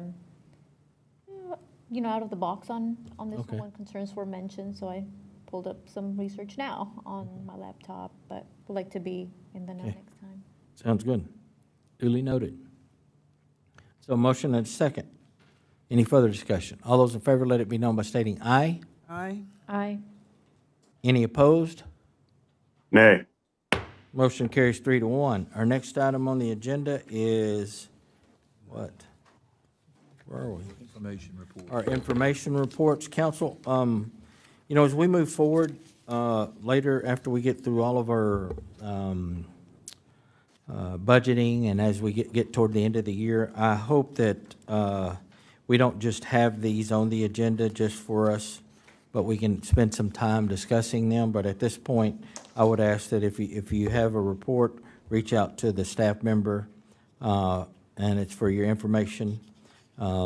If you have any questions, get with the staff member. At this time, we're going to adjourn into executive session in accordance with Section 551 of the Texas Government Code to discuss the following. All items, let's see, Section 55.074 personnel matters,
Anything else in executive? All right. Are we ready? We didn't have anything else, did you, Raymond? I thought we just separated.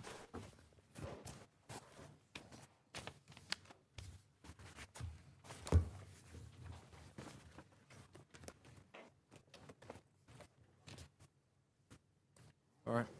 Ready?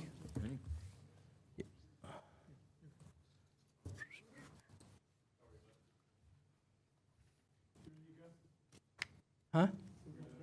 Yeah, you can bring him in. Thank you. Are we good?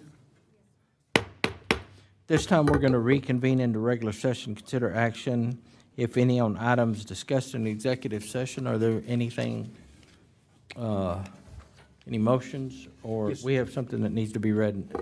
Yes, Mr. Mayor, we bring to you tonight Resolution Number 2254, a resolution of the City Council of the City of Terrell, Texas, authorizing the interim city manager to negotiate and execute an amendment to a development agreement between Vitry Development LLC and the City of Terrell, Texas, and providing an effective date.